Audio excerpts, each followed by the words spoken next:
Baik, sebelumnya Assalamualaikum warahmatullahi wabarakatuh. Selamat pagi teman-teman, Bapak Ibu semua dan teman-teman sekalian.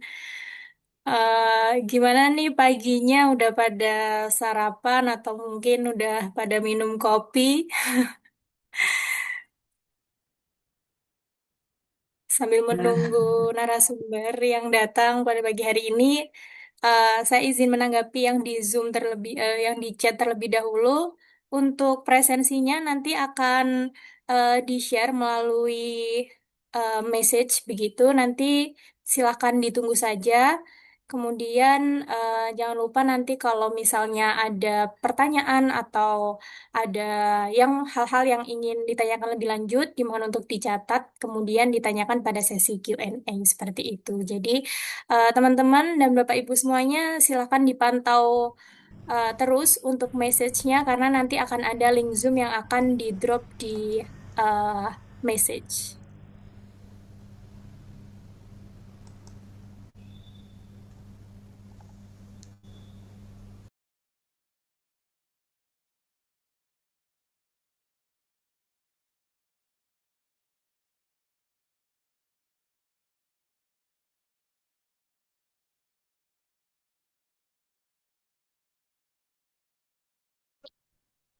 Baik, karena semua narasumber dan dosen sudah hadir di sini. Saya izin untuk membuka pada guest lecture pada hari ini. Assalamualaikum warahmatullahi wabarakatuh. Selamat pagi dan salam sejahtera bagi kita semua. Yang kami hormati Dr. Maria Sylvia Mary, Master of Science, Spesialis Mikrobiologi selaku Ketua Ikatan Alumni Kedokteran Tropis Universitas Gajah Mada. Selamat pagi, Dokter.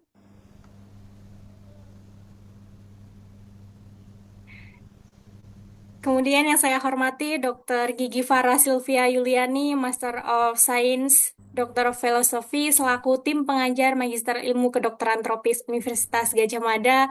Selamat pagi, Dr. Farah. selamat pagi Mbak Terima kasih Gigi banyak sudah Puspita. berkenan untuk hadir. Kemudian yang kami hormati juga Dr. Farida Juliantina Rahmawati, Magister Kesehatan selaku moderator pada pagi hari ini. Selamat pagi, Dr. Farida. Selamat pagi. Terima kasih sudah berkenan untuk hadir. Dan yang kami hormati narasumber yang luar biasa pada pagi hari ini, Dr. Nur Rahmi Ananda, spesialis penyakit dalam, konsultan pulmonologi dan medik kritis, selaku narasumber. Selamat pagi, Dr. Nanda. Terima kasih banyak sudah berkenan untuk hadir. Selamat pagi. Dan seluruh peserta pada pagi hari ini yang berbahagia.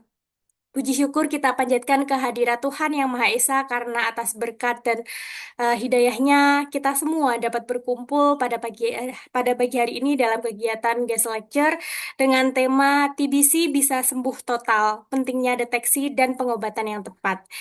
Jika dipikir-pikir teman-teman, tuberkulosis yang telah dikenal sebagai penyakit infeksi sejak lama, ini nyatanya masih menyisakan perjalanan yang panjang menjangkau banyak kehidupan dan menjadi pekerjaan rumah yang sepenuhnya belum usai. Maka dari itu, pada kesempatan yang berharga ini, marilah kita bersama-sama menyalakan semangat dan harapan serta membuka ruang untuk belajar dan berdiskusi. Perkenalkan, di sini saya Gigi Dwi Ayu Pritasari yang akan bertugas sebagai Master of Ceremony pada acara guest lecture pada pagi hari ini. Dan merupakan suatu kehormatan bagi saya dapat membersamai teman-teman dalam acara yang sangat menarik dan ciamik ini. Baik, izinkan saya menyampaikan susunan acara pada pagi hari ini. Yang pertama adalah pembukaan, kemudian dilanjutkan dengan doa bersama, kemudian dilanjutkan dengan sambutan dari Ketua Ikatan Alumni Kedokteran Tropis, kemudian dilanjutkan dengan pengantar program studi Magister Ilmu Kedokteran Tropis, kemudian dilanjutkan dengan pembacaan CV moderator, kemudian penyampaian materi oleh narasumber, dilanjutkan dengan sesi Q&A dan penutupan. Baik, untuk mengawali kegiatan pada pagi hari ini, marilah kita bersama-sama menundukkan kepala sejenak untuk berdoa menurut agama dan kepercayaan masing-masing. Berdoa dipersilahkan.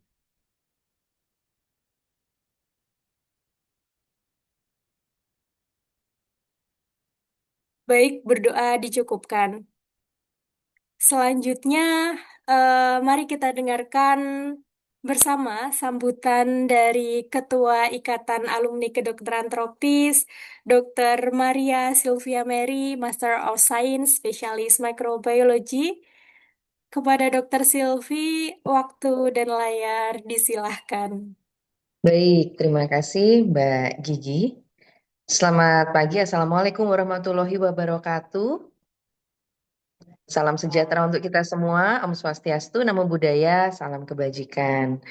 Yang terhormat Ketua Program Studi Dr. Gigi Farah Yuliani, yang kami hormati dan kami banggakan pembicara kita Dr. Nanda Spesialis Paru dan moderator Dr. Farida, serta rekan-rekan yang kami banggakan. Terima kasih sudah berkenan untuk meluangkan waktu kita membahas topik yang sudah cukup lama, sangat lama, dan ini adalah penyakit yang tertua di seluruh dunia, salah satu penyakit infeksi, bahkan konon katanya dulu Cleopatra dan juga Napoleon Bonaparte ya, itu juga terkena TB ini. Dan saat ini seluruh dunia juga masih berjuang untuk TB. Ada berbagai stigma yang menempel pada penderita TB karena saat itu TB banyak ditemukan dan kaitannya adalah dengan sosial ekonomi yang rendah atau pendidikan rendah. Tapi di sini sudah sekarang sudah meluas dan Indonesia pun masih berperang dengan TB, dan TB adalah penyakit yang sangat bisa disembuhkan. Syarat dan ketentuan berlaku. Nah, itu nanti juga akan disampaikan secara rinci oleh Dr. Nanda. Karena itu kami sangat berterima kasih kepada Dr. Nanda dan juga Dr. Farida yang nanti akan memoderasi. Dan juga terima kasih kepada Dr. Farah yang sangat erat mendukung ya untuk ikatan alumni PropMed ini. Dan untuk itu kami berharap semoga acara pada pagi hari ini bisa memberikan insight untuk kita semua. Dan akhirnya nanti kita bisa menggunakan pengetahuan ini untuk bekal kita mengedukasi orang-orang di sekeliling kita. Dan acara ini adalah acara rutin, karena itu nanti jika ada masukan terkait dengan topik apa ya, terkait dengan infeksi yang perlu dibahas, baik itu dari sisi pencegahan, penanganan, maupun diagnosis atau apapun, jangan ragu, silakan bisa diusulkan kepada kami untuk diangkat menjadi topik berikutnya. Demikian yang bisa kami sampaikan. Terima kasih sekali.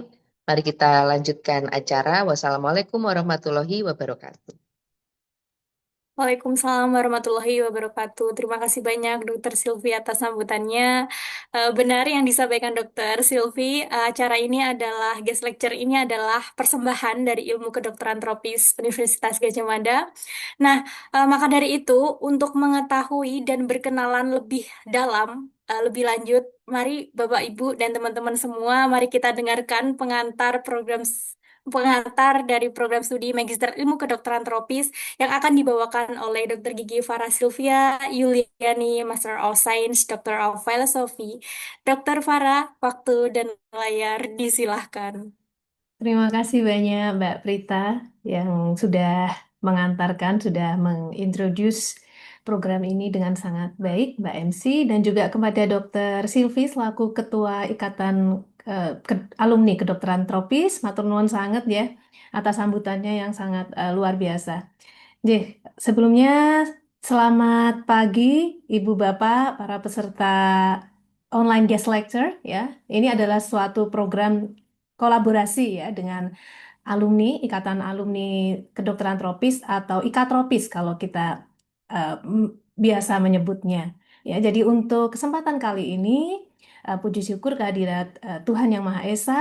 Ya, hari ini kita bisa berkumpul bersama semua di sini untuk mendengarkan narasumber kita ya, Dr. Nurrahmi Ananda, SPPD KPMK Finasim. Ya, matur nuwun sangat Dr. Nanda dan juga moderator ya Dr. Farida Yuliantina Rahmawati MKes yang kerso atau yang meluangkan waktunya untuk sharing ya di online guest lecture kali ini ya. Melalui kegiatan ini ya merupakan suatu kegiatan yang setiap bulan kami lakukan bersama untuk menjadi forum ilmiah ya yang mempertemukan akademisi, peneliti, ya, praktisi, dan alumni semuanya untuk berbagi ilmu dan pengalaman, serta memperkuat kolaborasi di bidang penyakit tropis dan kesehatan masyarakat.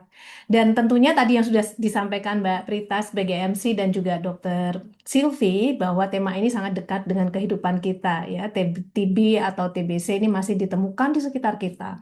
Tetapi yang penting dan perlu kita sampaikan bahwa TBC ini, TB itu bisa sembuh asalkan dikenali lebih awal, diperiksa dengan benar, dan pengobatannya dijalani dengan tuntas. Jadi edukasi ini sangat penting ya, tidak hanya untuk tenaga kesehatan, ya, tetapi juga masyarakat umum.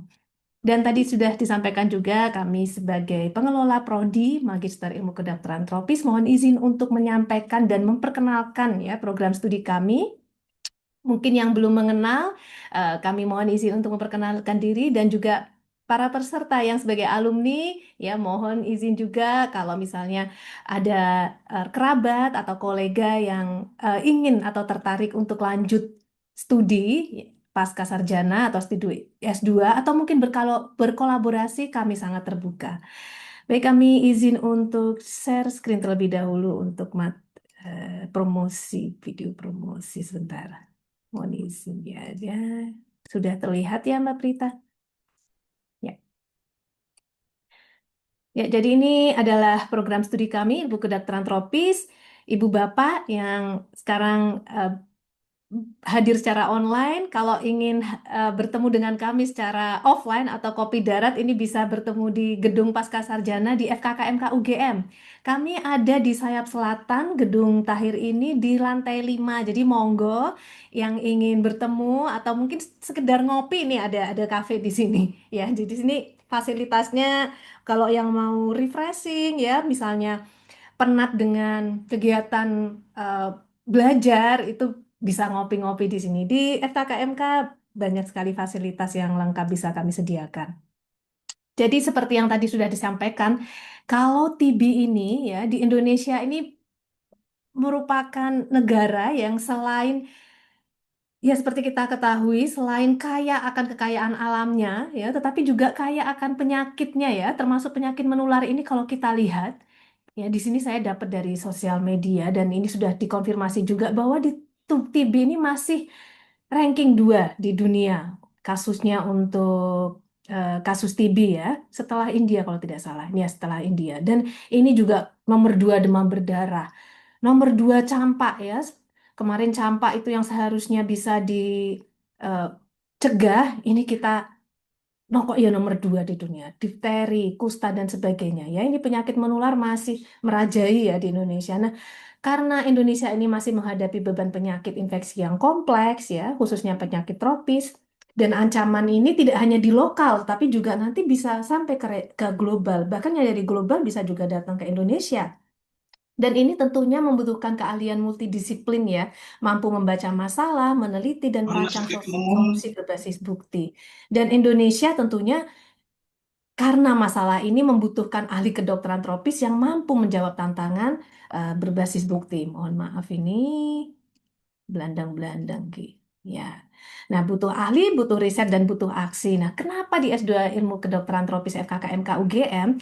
Nah, S2 IKT di FKKMK UGM ini merupakan pertama yang di Indonesia. Sehingga tentunya sudah menghasilkan ya lulusan-lulusan atau alumni yang tentunya berpengalaman ya di bidang kedokteran tropis dan sudah ditempatkan di berbagai posisi di berbagai instansi di Indonesia dan kami sudah mendapatkan akreditasi unggul ya kami mendapatkan akreditasi kembali unggul di 2025 dan ini sampai 2030 dan tentunya staf pengajar profesional dan kita juga memiliki reputasi yang internasional dan kami juga menyelenggarakan kelas hybrid jadi ibu bapak yang masih harus ya harus menjalankan kewajiban dengan bekerja di instansi yang jauh dari Yogyakarta atau jauh dari UGM bisa melaksanakan secara daring ya jadi nanti ada hybrid jadi ada daring dan juga nanti cuma 2 minggu ya beberapa minggu atau beberapa kala tertentu itu bisa luring sehingga ini memudahkan ibu bapak yang tidak ada atau masih harus bekerja ya. Kemudian lulusan berkompeten dan kerjasama dengan praktisi ya, kurikulum interdisipliner ya, kita hanya tidak tidak hanya dalam satu bidang ilmu, tetapi banyak ya, sehingga ini komprehensif tentunya dalam kedokteran tropis. Kemudian gelarnya kita mahasiswa yang lulus dari sini akan mendapatkan gelar Master of Science. Dan untuk siapa dan kemana setelah lulus, jadi tantangan tropis ini tidak hanya berhenti di satu disiplin.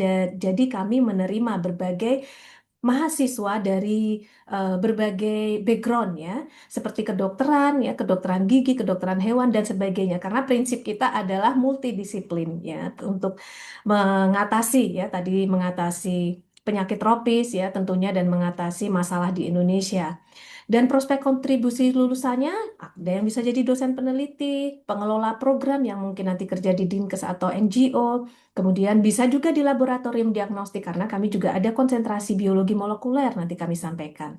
Kemudian di rumah sakit ya juga dan bisa juga studi lanjut. Tadi seperti Mbak Gigi, Mbak Prita ya, MC.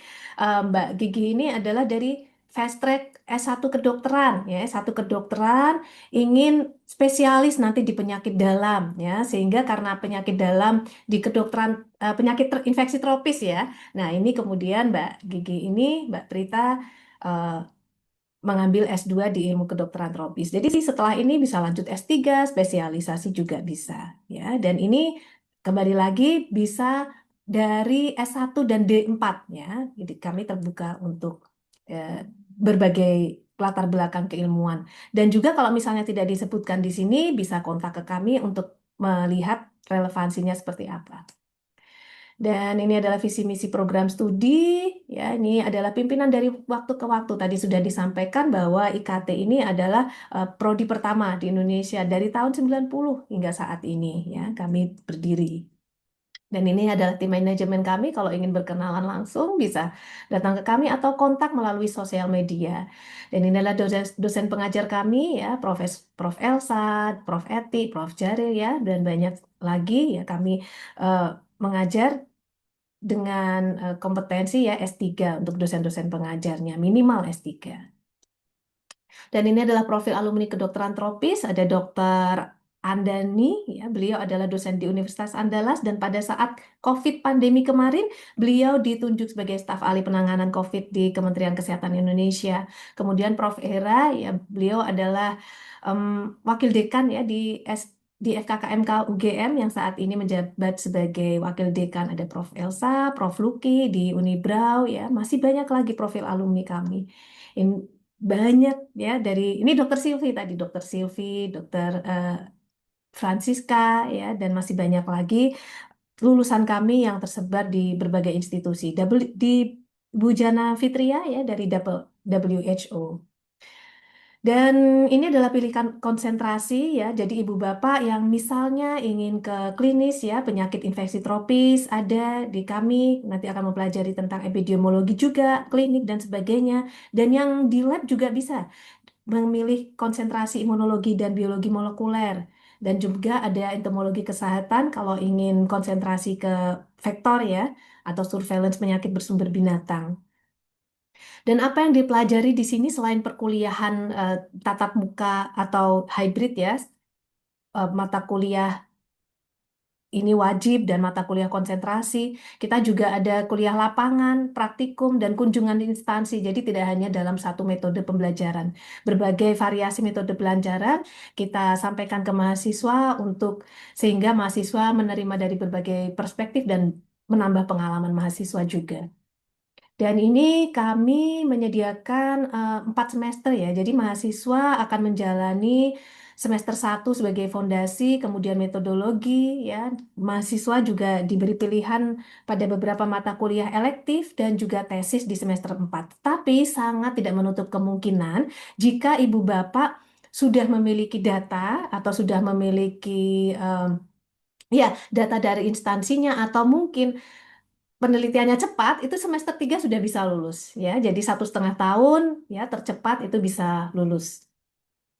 Dan ini adalah kerjasama lembaga, jadi kami memiliki banyak kolaborasi, ada yang dari Mahidol University, kemudian Swiss Tropical Health and Public Health Institute, Wikitropica Belgia, Implementation Research Program ya, banyak dari kerjasama dengan lembaga internasional, kemudian di lembaga nasional juga seperti PT Bio Farma, BPLKL Salatiga, dan sebagainya. Dan ini adalah fasilitas mahasiswa yang kami sediakan untuk keberlangsungan eh, kegiatan belajar mengajar ya. Dan ini adalah kegiatan kuliah lapangan, berbagai kunjungan ya, baik di seperti di RSA ya, RSCPI Sulianto Saroso dan sebagainya. Dan ini adalah kegiatan mahasiswa, kami tahun lalu juga mengirimkan mahasiswa ke Taipei Medical University untuk melakukan penelitian di sana. Jadi kami mahasiswa melakukan tesis di Indonesia ya, tetapi misalnya mengambil data atau laboratorium di Taipei Medical University ini sangat kami dimungkinkan karena dosen-dosen di sini, staf pengajar di sini juga uh, banyak ya, banyak yang memiliki kolaborator di universitas lain di luar negeri. Dan ini adalah aktivitas eksternal prodi ya. Kami juga ada One Health Activity ya untuk mahasiswa. Dan ini adalah ragam jalur seleksi ya. Ini kami menyediakan berbagai pilihan ya. Ada jalur reguler ya, kemudian jalur kelas hybrid yang tadi kami sampaikan, dan jalur rekomendasi Adinkes. Jadi ibu bapak yang bekerja di eh, jaringan Adinkes ini bisa meminta rekomendasi Adinkes untuk mendapatkan keringanan biaya UKT. Jadi ini kami ada program 3 semester untuk rekomendasi Adinkes dengan biaya UKT lebih rendah. Kemudian ada jalur fast track ya dari mahasiswa S1 tadi Mbak Prita adalah dari jalur fast track S1 kedokteran langsung ke S2 UGM, FK IKT, kemudian ada jalur kerjasama dan beasiswa, jalur alumni berprestasi, dan juga ada jalur WNA. Dan ini bisa diketahui atau bisa mendapatkan info lebih lanjut di ini ya. Kami ada berbagai sosmed di Instagram Tropmed UGM, kemudian di website juga ada email kalau misalnya ingin bertanya lebih lanjut. Dan ini kami membuka dalam semester ini gelombang 4 ya, yang ini gelombang 1, gelombang 2, gelombang 3 sudah dilaksanakan, yang ini gelombang 4. Ibu Bapak kalau ingin melanjutkan studi atau mungkin kolega Ibu Bapak bisa memperhatikan ini ya, tanggal 30 Juni yang terakhir ya, ada tes substansi ya, pengumuman maba ya, ini tanggal 13 Juli. Mungkin di sini perlu diperhatikan sekarang sudah dibuka untuk gelombang 4 sampai 30 Juni.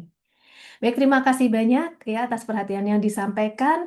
Monggo bisa call narahubung untuk yang tertarik bergabung menjadi mahasiswa Prodi Ilmu Kedokteran Tropis atau mungkin menjalin kolaborasi, penelitian dan sebagainya. Bisa follow Instagram dan TikTok kami. Baik, terima kasih banyak. Mungkin kami cukup sekian dari Prodi S2 IKT. Assalamualaikum warahmatullahi wabarakatuh. Kami ucapkan salam. Terima kasih kami kembalikan kepada Mbak MC, Mbak Prita. Monggo. Baik, Waalaikumsalam warahmatullahi wabarakatuh. Terima kasih Dokter Farah. Oh iya dokter, di sini saya lihat di room chat ada yang bertanya mengenai, mohon maaf apakah bisa fast track dari S2 IKT ke S3 Ilmu Kedokteran Kesehatan? Jadi, ini ku dokter.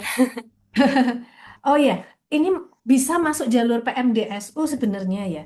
Nah, nanti kalau kemarin tidak salah kami melihat informasi jalur beasiswa PMDSU itu sudah dibuka dari Kemendikti ya. Kalau mungkin nanti bisa dikonfirmasi lagi. Nanti bisa kontak ke kami, Pak, maaf Pak siapa?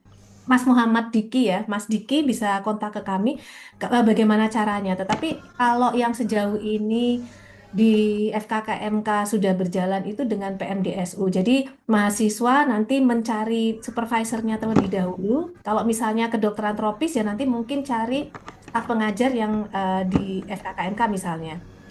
Nah, kemudian mencari supervisor yang sekiranya staf pengajar tersebut ada fokus di kedokteran tropis atau penyakit infeksi itu bisa. Nanti kemudian lanjut ke S3.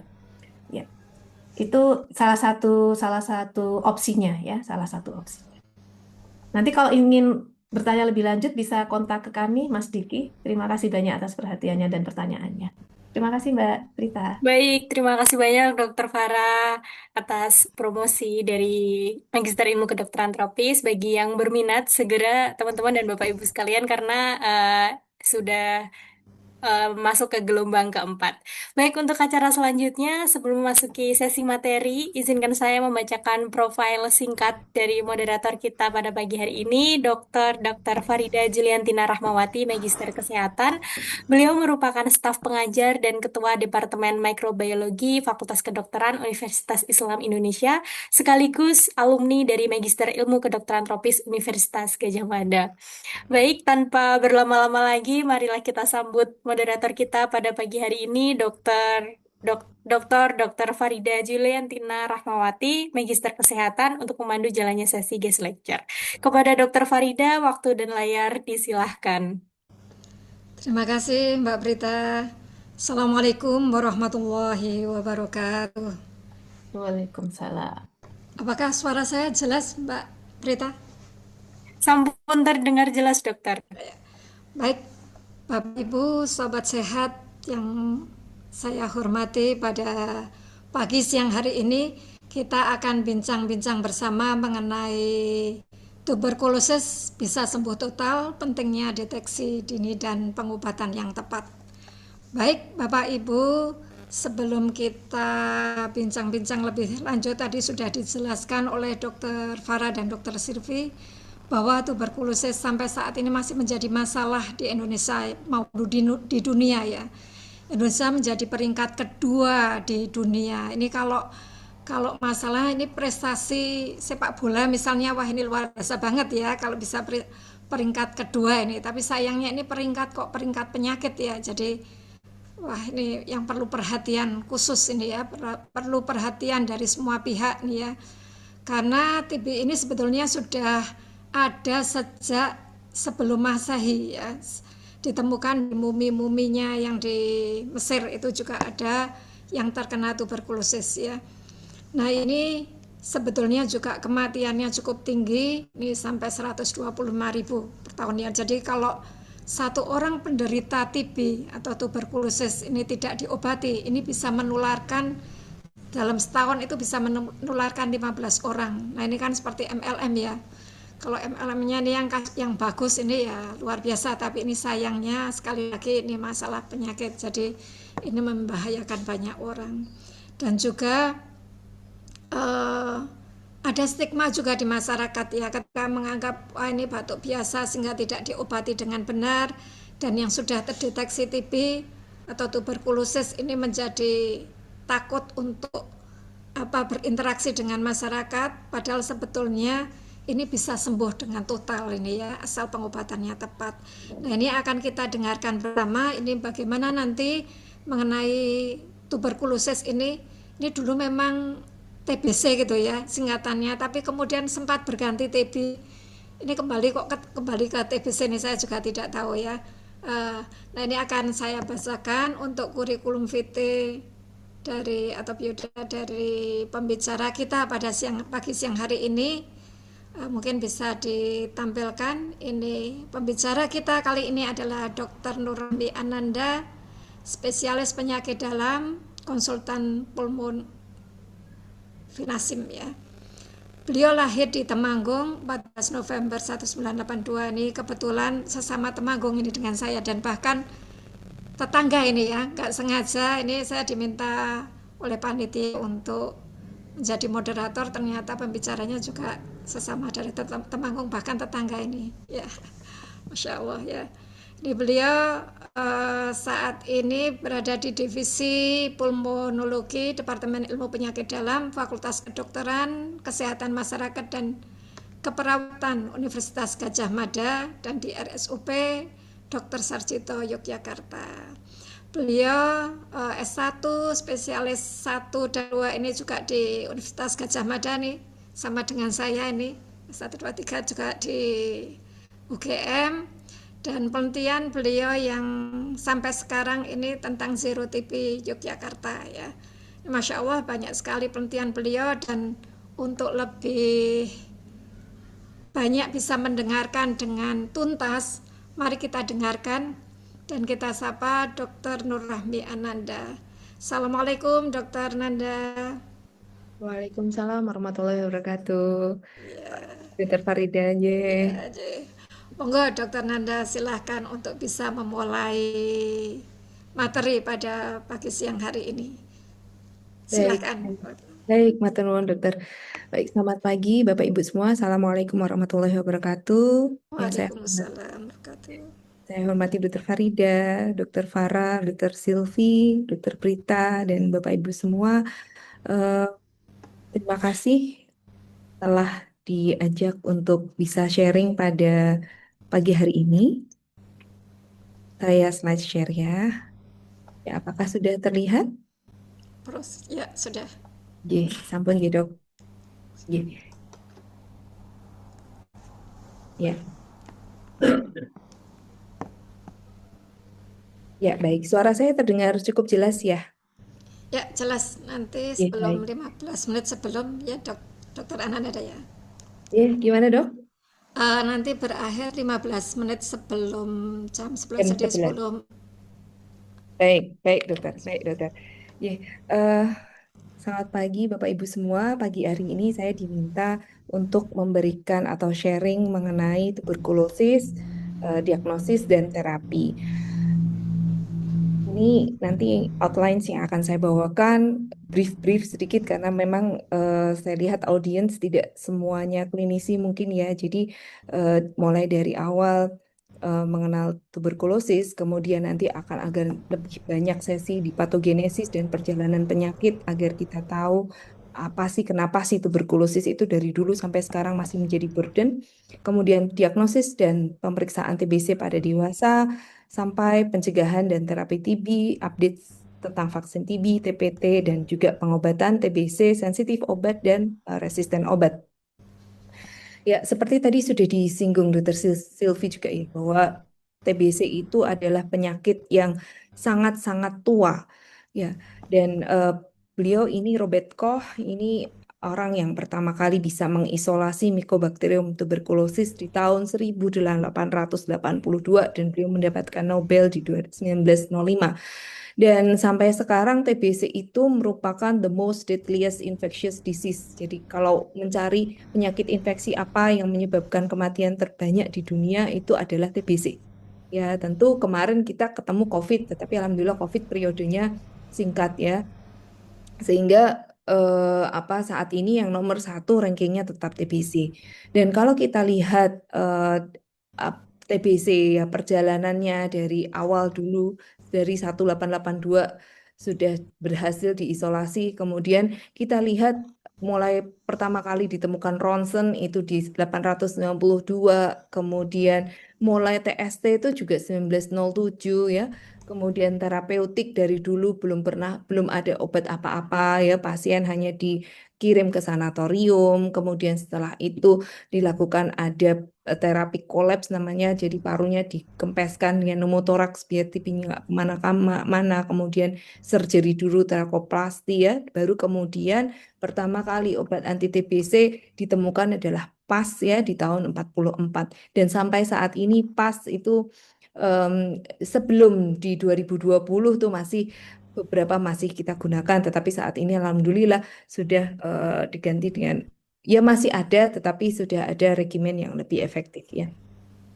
Kemudian, nah saat ini dashboard dari Kementerian terakhir 2000 data saya yang saya punya terakhir Maret 2024 estimasi kasus TBC di Indonesia itu ada 1.060 kasus dan ini sekitar hampir 10% dari total estimasi kasus dunia. Sehingga kenapa Indonesia itu sangat highly concern mengenai TB karena TB di dunia itu belum akan selesai kalau Indonesia juga tidak selesai ya. Karena 10% itu banyak banget. Dan setiap tahun WHO itu mengadakan studi prevalensi, jadi memperkirakan berapa sih jumlah total kasus di Indonesia dan dari tahun ke tahun tentu angkanya naik ya. Di 2024 itu 1060, 2025 itu sekitar 1090.000 kasus. Dan yang ternotifikasi atau yang terlaporkan di dalam SITB, kita itu punya sistem informasi tuberkulosis terpadu. Jadi semua pasien TBC direcord, dicatat ke dalam sistem SITB. Yang ada di SITB itu hanya ada 821.000 kasus saja. Jadi selisihnya kemana? Ada sekitar 200.000 kasus belum ternotifikasi. Bisa jadi dia belum terdiagnosis atau sudah terdiagnosis tetapi belum tercatat ya. Jadi challenge-nya dalam memenuhi harapannya kan kalau estimasi kasus 1 juta ya yang ternotifikasi 1 juta gitu. Tapi kita masih punya gap. Cuma ini gapnya sudah semakin baik. Di akhir 2020 itu gapnya sekitar 500.000 dan sekarang sudah lebih sempit gapnya ya. Harapannya nanti tidak ada gap lagi. Dan treatment coverage kita masih cukup rendah ya, 77% dengan 12.000 pasien terkonfirmasi TBC resisten obat dan yang terenroll di pengobatan itu ada 9.100 ya. Jadi gapnya ini di mana? 3.000 pasien TBC RO tidak memulai pengobatan bisa jadi meninggal sebelum pengobatan. Ada juga yang tidak mau diobati gitu ya. Ada juga yang tidak terjangkau oleh fasilitas kesehatan. Dan juga kasus TBC anak itu diperkirakan 10 sampai 15%-nya dari estimasi kasus dan kita juga burden kasus TB HIV-nya banyak 16.000 dengan treatment sukses rate kita secara umum ada 87%. Targetnya tentu di atas 90%. Dan 1 tahun yang meninggal masih 25.000 itu banyak banget ya. Nah, saat ini seperti tadi sudah disampaikan sebelumnya bahwa Indonesia itu menempati kasus kedua tertinggi di dunia setelah India ya. Estimasi kasus ini 2025 ya tadi saya sampaikan. 2025 1.090.000 dengan kematian berkisar di 125.000 itu sangat banyak. Dan kalau di total 200 tahun terakhir itu ada 1 miliar kematian karena TBC dan di tahun 2023 estimasinya 10 juta orang sakit TBC dan 1 juta orang meninggal karena TBC ya. Oke. Dan di kita nih 10% tadi ya. Padahal kita itu sebenarnya sudah sama-sama membuat kesepakatan bahwa di tahun 2030 kita akan eliminasi ya. Target global itu 2035 ya kita sendiri angka targetnya adalah di 2030. Target nasional insidensi turun 80% ya, kemudian kematian turun menjadi 6/100.000. Nah, nyatanya sampai di 2025 kita masih turun insidensi kita harapannya insidensinya turun 50% dengan treatment coverage-nya 90%, sukses rate-nya 90% dan cakupan TPT-nya 70%. Namun saat ini target-target ini juga belum tercapai, bahkan TPT terakhir update kemarin itu sekitar masih di bawah 20%. Ya. Nah, kenapa apa sih sebelum kita membicarakan mengenai disease-nya, mari kita mengenal kumannya ya. Dimohon ini ada ahli mikrobiologi Dr. Farida.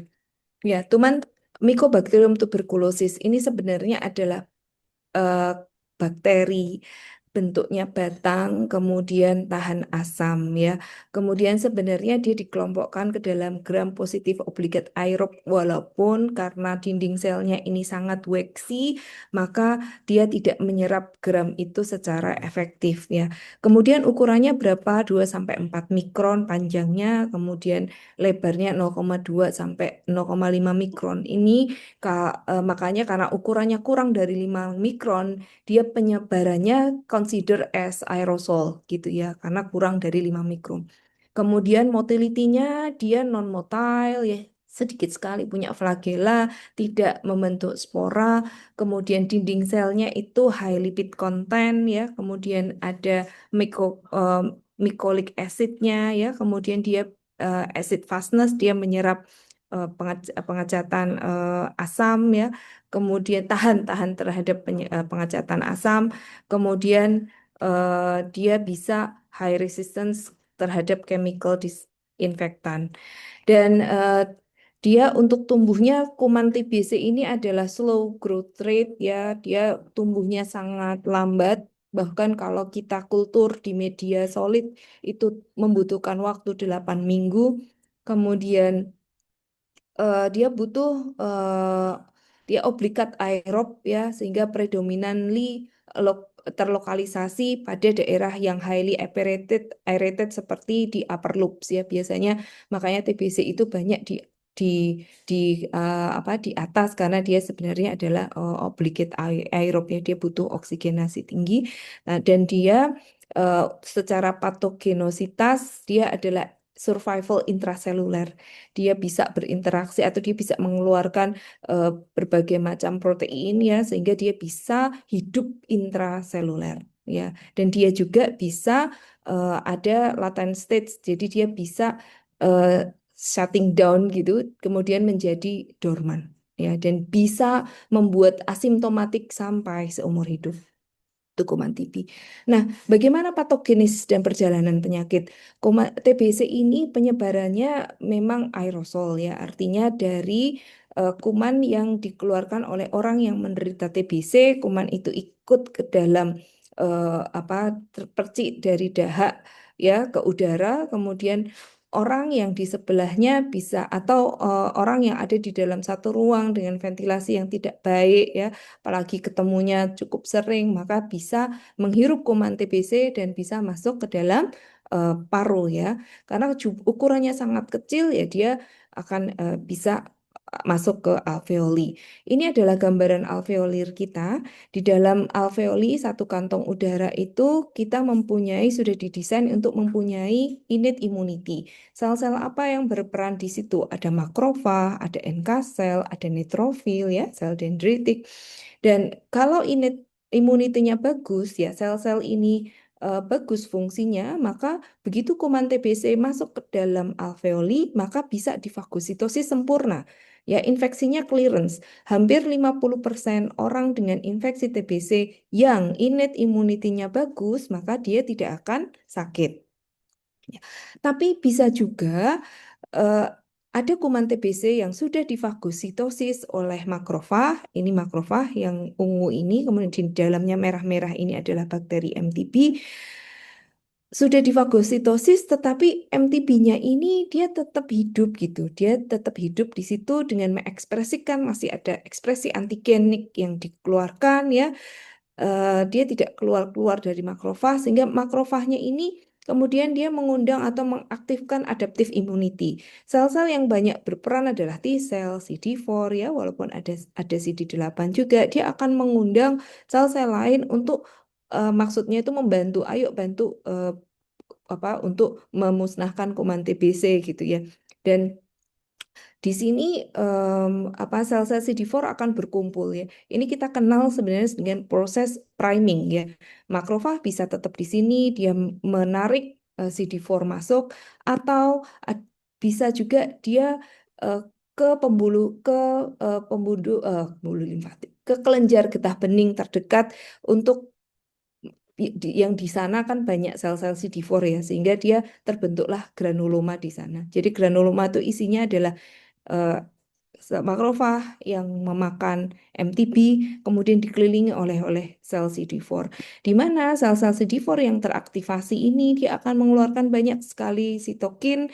Salah satu di antaranya adalah eh, interferon gamma ya, yang kadarnya kita bisa lihat dari pemeriksaan IGRA. Sehingga kalau Bapak Ibu sudah mengenal pemeriksaan IGRA, IGRA itu sebenarnya adalah interferon gamma release assay. Jadi dia mengukur seberapa banyak interferon gamma yang dikeluarkan oleh sel CD4 yang teraktivasi secara terus-menerus oleh antigen TB ya.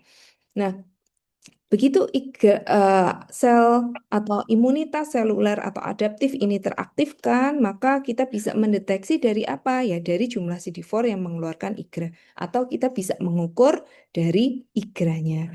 Nah, kemudian terbentuklah granuloma. Nah, seperti apa yang akan terjadi pada granuloma? Ya, bisa 95% itu stabil saja. Jadi dia menjadi tetap laten disease, dia kuman TB-nya juga akan tetap di situ ya. Atau 5-15% tergantung imunitas orang. Kalau imunitasnya baik, dia tetap akan di situ. Kalau imunitasnya jelek, dia bisa kemudian menjadi TBC aktif. Nah, ini lebih jelasnya. Tadi ya kuman masuk ya, kemudian ada initial infection ya, makrofag memakan kuman MTB, kemudian dia mengajak atau mengaktifkan adaptive immunity ya, ini makrofag neutrophil limfosit ya. Kalau efektif, makrofagnya efektif ya clearance ya. Kalau tidak, dia akan mengundang atau mengaktifkan adaptive immunity ya, dan dia akan membentuk granuloma ya. Kuman TB-nya di dalam, di luarnya adalah sel-sel imunitas, di luarnya CD4. Ya, dan granuloma ini dalam perjalanannya dia bisa menjadi calcified gitu. Artinya ya kalau calcified itu sudah terkalsifikasi, dianggap apakah dia bisa jadi sudah eradikasi ya, atau dia tetap tetap seperti ini, laten phase seumur hidup, atau bisa juga kuman yang di dalam ini kemudian multiply ya, kemudian membentuk cascading granuloma. Ya, ini kita kenal sebagai TBC yang aktif. Kalau dari gambaran histopatologinya apa yang terjadi? Sangat-sangat tergantung imunitas. Apabila imunitasnya tidak ada atau sangat lemah, maka ya kuman yang masuk dia granuloma itu tidak akan terbentuk sempurna sehingga bisa disseminated ya, bisa masuk lewat darah, jadi dia bisa langsung terjadi sakit ya. Gambarannya kalau di paru ya bisa langsung pneumonia gitu ya. Kemudian kalau imunitasnya kuat maka terbentuklah granuloma ya. Nah, setelah terbentuk granuloma itu 95% resolusi dan 5%-nya tetap menjadi caseous pneumonia. Setelah itu bisa tetap fibrokasiosa, jadi tetap aja nanti terbentuk fibrin di situ ya, atau bisa post-bacillary cavity atau jadi kavitas yang matur atau kavitas yang di dalamnya banyak MTB-nya. Biasanya ini kavitas aktif, dan pasien-pasien yang mempunyai kavitas aktif ini yang prone untuk dia bisa menularkan TB secara lebih banyak. Nah, jadi pada orang yang TBC itu secara umum ya ada fase laten, ada fase aktif ya. Fase laten itu gambarannya seperti tadi ya, terbentuklah granuloma, tapi kuman TB-nya itu sudah di dalam situ saja. Nah, kalau aktif itu kuman TB-nya bisa keluar ya. Sehingga saat ini dikenal TBC itu punya spektrum. Jadi orang yang terinfeksi TBC itu bisa jadi satu, infeksinya tereliminasi. Kalau infeksinya tereliminasi oleh innate immune response, maka kalau dicek TST ya akan negatif. Karena apa? Karena tidak ada cellular immunity yang teraktivasi ya. Kalau di tek mantuk negatif, IGRA juga pasti negatif. Tidak ada gejala klinis, dicek kultur negatif, ronsennya bersih. Ya. Kalau infeksinya sudah bisa mengaktifasi imunitas seluler, maka sudah akan ada jejak infeksinya ya. Ketika imunitas seluler teraktivasi, maka mantuknya akan positif, IGRA-nya akan positif. Tetapi apakah orang itu sakit? Ya belum tentu. Ya tidak, orang ini tidak sakit. Judulnya aja infection tereliminasi. Kalau seluler immunity-nya ini bagus, maka ya bisa resolve ya. Kemudian fase berikutnya bisa jadi ada granuloma di dalam di paru gitu ya, kecil, tetapi dia remains laten gitu. Jadi artinya TB-nya itu tidak aktif. Nah, orang ini yang saat ini kita cari untuk kemudian diobati karena untuk mencegah biar tidak menjadi TB aktif. Siapa-siapa saja nanti ada di slide berikutnya. Ya, jadi orang TB laten itu apa? Ya, IGRA atau TST-nya positif kalau diperiksa, tapi orang itu tidak ada gejala klinis. Ronsen toraknya gimana? Ronsen toraknya normal, karena granuloma itu sangat-sangat kecil ya, hampir tidak bisa terlihat dari ronsen X-ray plain gitu. Sehingga orang dengan laten TB itu orangnya sehat, tidak ada gejala, ronsennya bersih, tetapi TST atau IGRA-nya positif ya. Kemudian berikutnya subclinical disease.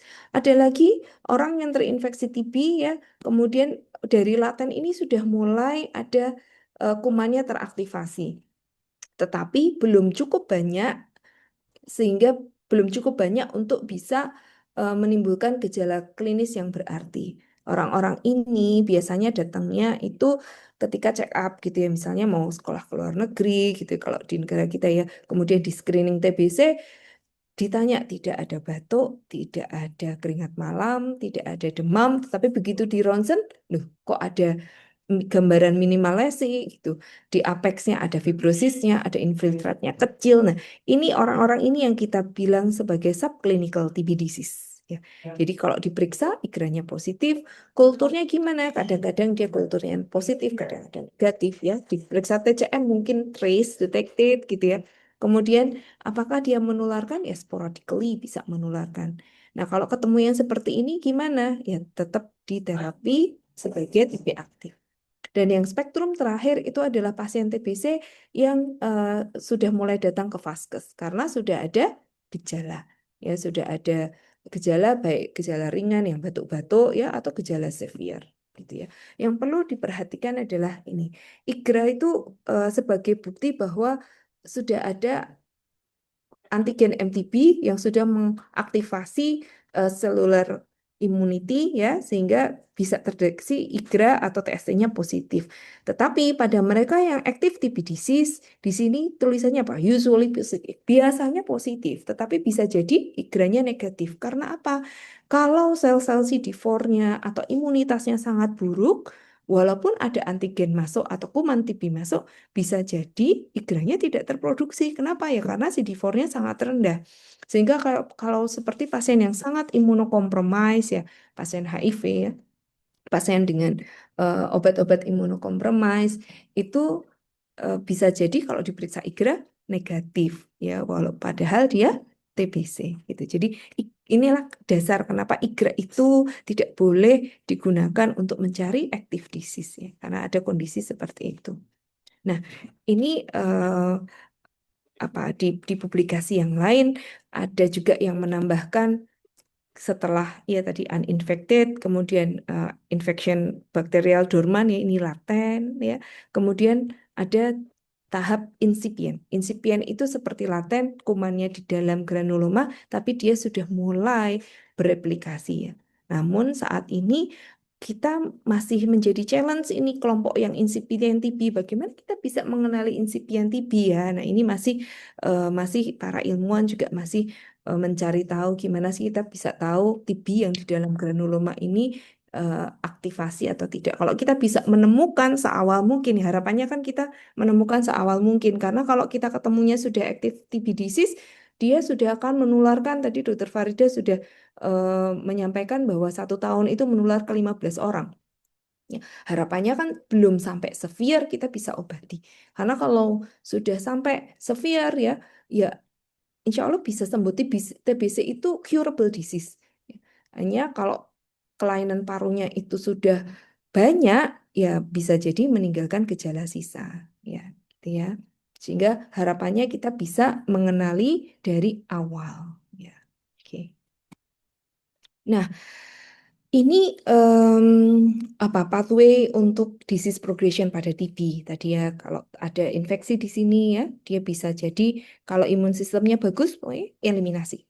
Tapi dia bisa laten ya. Pada mereka yang imunitasnya jelek ya, anak-anak ya kurang dari 5 tahun tuh bisa jadi primary TB. Kemudian dia bisa laten ya. Kemudian tergantung banyak sekali faktor yang di sini, terutama imunitas yang berpengaruh. Dia bisa aktivasi di sini ya, atau dia bisa aktif kemudian dorman lagi, aktif dorman lagi, atau di beberapa orang dia bisa slow aktivasinya tuh mungkin dia dapatnya TB pas anak-anak kemudian dia reaktivasi pas dewasa, sangat mungkin bisa jadi ya. Kemudian bisa yang laten seumur hidup, bisa jadi setelah laten kemudian tadi granuloma cascading dan TB-nya tereliminasi. Apa yang mempengaruhi ini? Tentu yang pertama adalah imunitas, yang sangat mempengaruhi adalah imunitas. Yang kedua, ternyata bakteri itu, variasi bakteria yang masuk itu, dia mempunyai berbagai macam genetik heterogeneity dan punya typical phenotypic yang juga berinteraksi dengan imun. Contohnya ini, kita saat ini mengenal beberapa strain untuk MTB ya, terutama yang sangat yang paling infeksius itu strain Beijing namanya ya. Dan Beijing family ini biasanya ya kayak dia biasanya ekstrapulmonar, kemudian dia gejalanya lebih tinggi gitu. Nah, kita masih perlu banyak data terutama di Indonesia untuk melihat itu siapa-siapa yang punya kecenderungan aktif, mana yang punya kecenderungan ekstrapulmonari dan sebagainya. Ya, sehingga kalau direviewkan apa yang sudah saya sampaikan mengenai perjalanan TBC itu, mereka yang terinfeksi kuman TBC itu sangat tergantung seberapa kuat respon imunnya. Kalau respon imun adekuat, maka pertumbuhan bakteri bisa terbatasi ya kan, kumannya bisa tereliminasi ya dan tidak sakit. Tapi kalau imun sistemnya tidak adekuat, maka akan ada gejala, baik gejala yang khas maupun gejala-gejala yang atipikal ya. Dan mereka yang laten itu 5 sampai ada referensi mengatakan 10 atau 15% termasuk pada HIV bisa berkembang menjadi TBC aktif. Ya, dan ternyata tuberkulosis ini tidak hanya menginfeksi paru-paru ya. Memang side organ karena dia selalu penularannya itu aerosolisasi jadi lewat paru, tetapi 15 sampai 20%-nya dia bisa eh, menginfeksi ekstrapulmonari. Yang paling banyak mana? Yang paling banyak lymph node ya, limfonodi tentu saja, kemudian pleura yang di sekitarnya paru ya.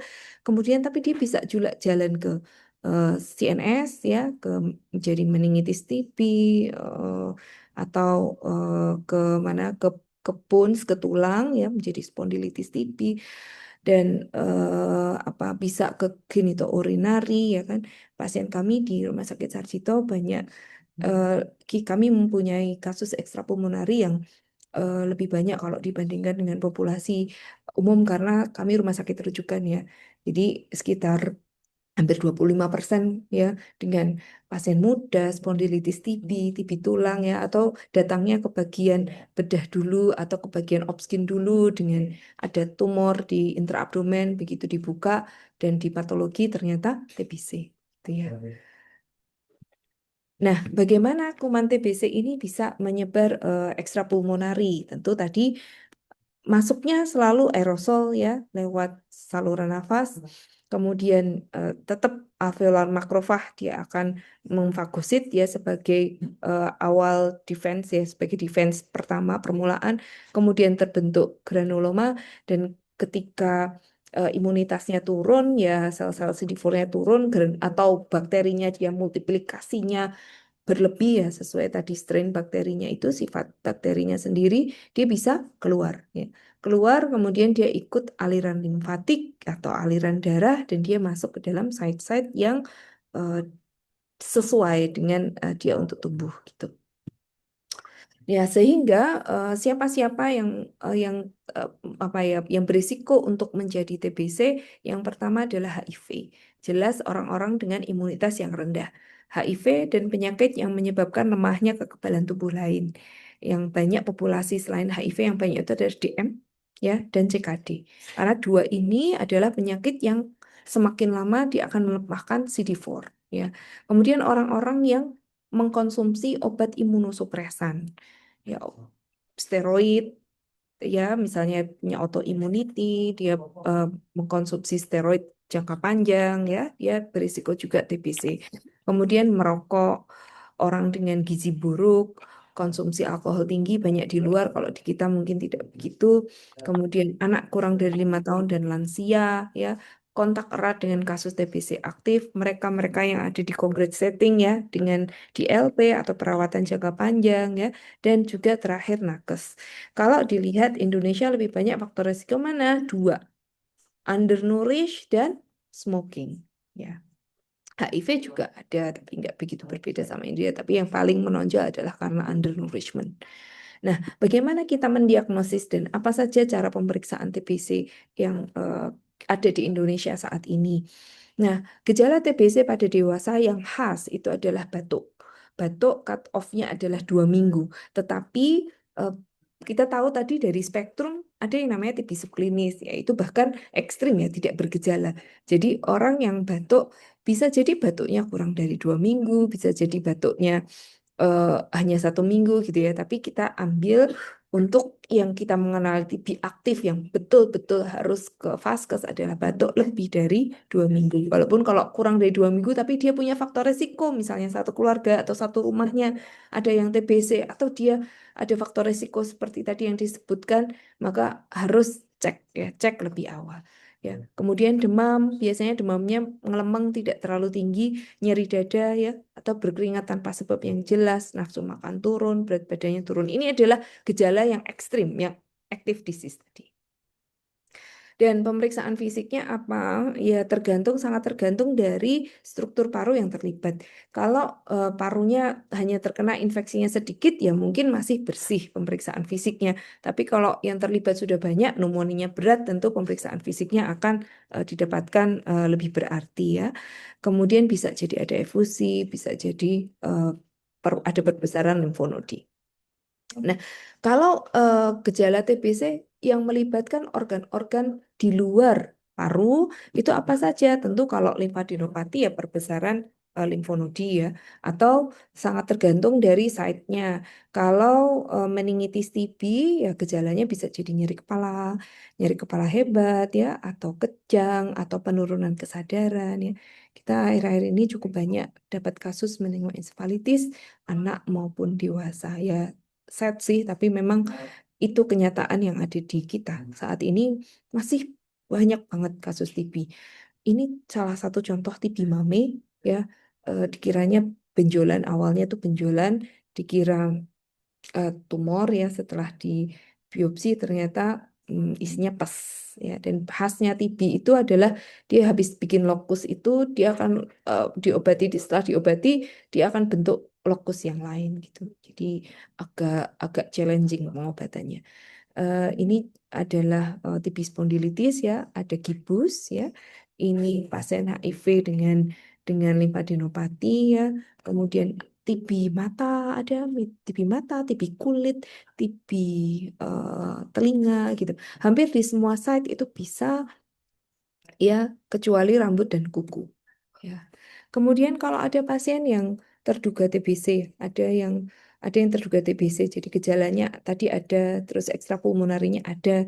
Apa yang harus dilakukan? Tentu karena TBC ini adalah penyakit infeksi, yang harus dilakukan adalah pemeriksaan bakteriologis ya.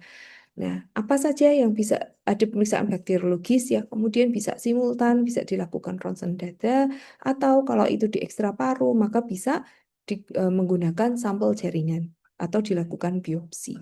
Bagaimana IGRA dan TST? IGRA dan TST itu hanya pendukung saja, tidak boleh kita mendiagnosis TB aktif hanya berdasarkan IGRA atau TST.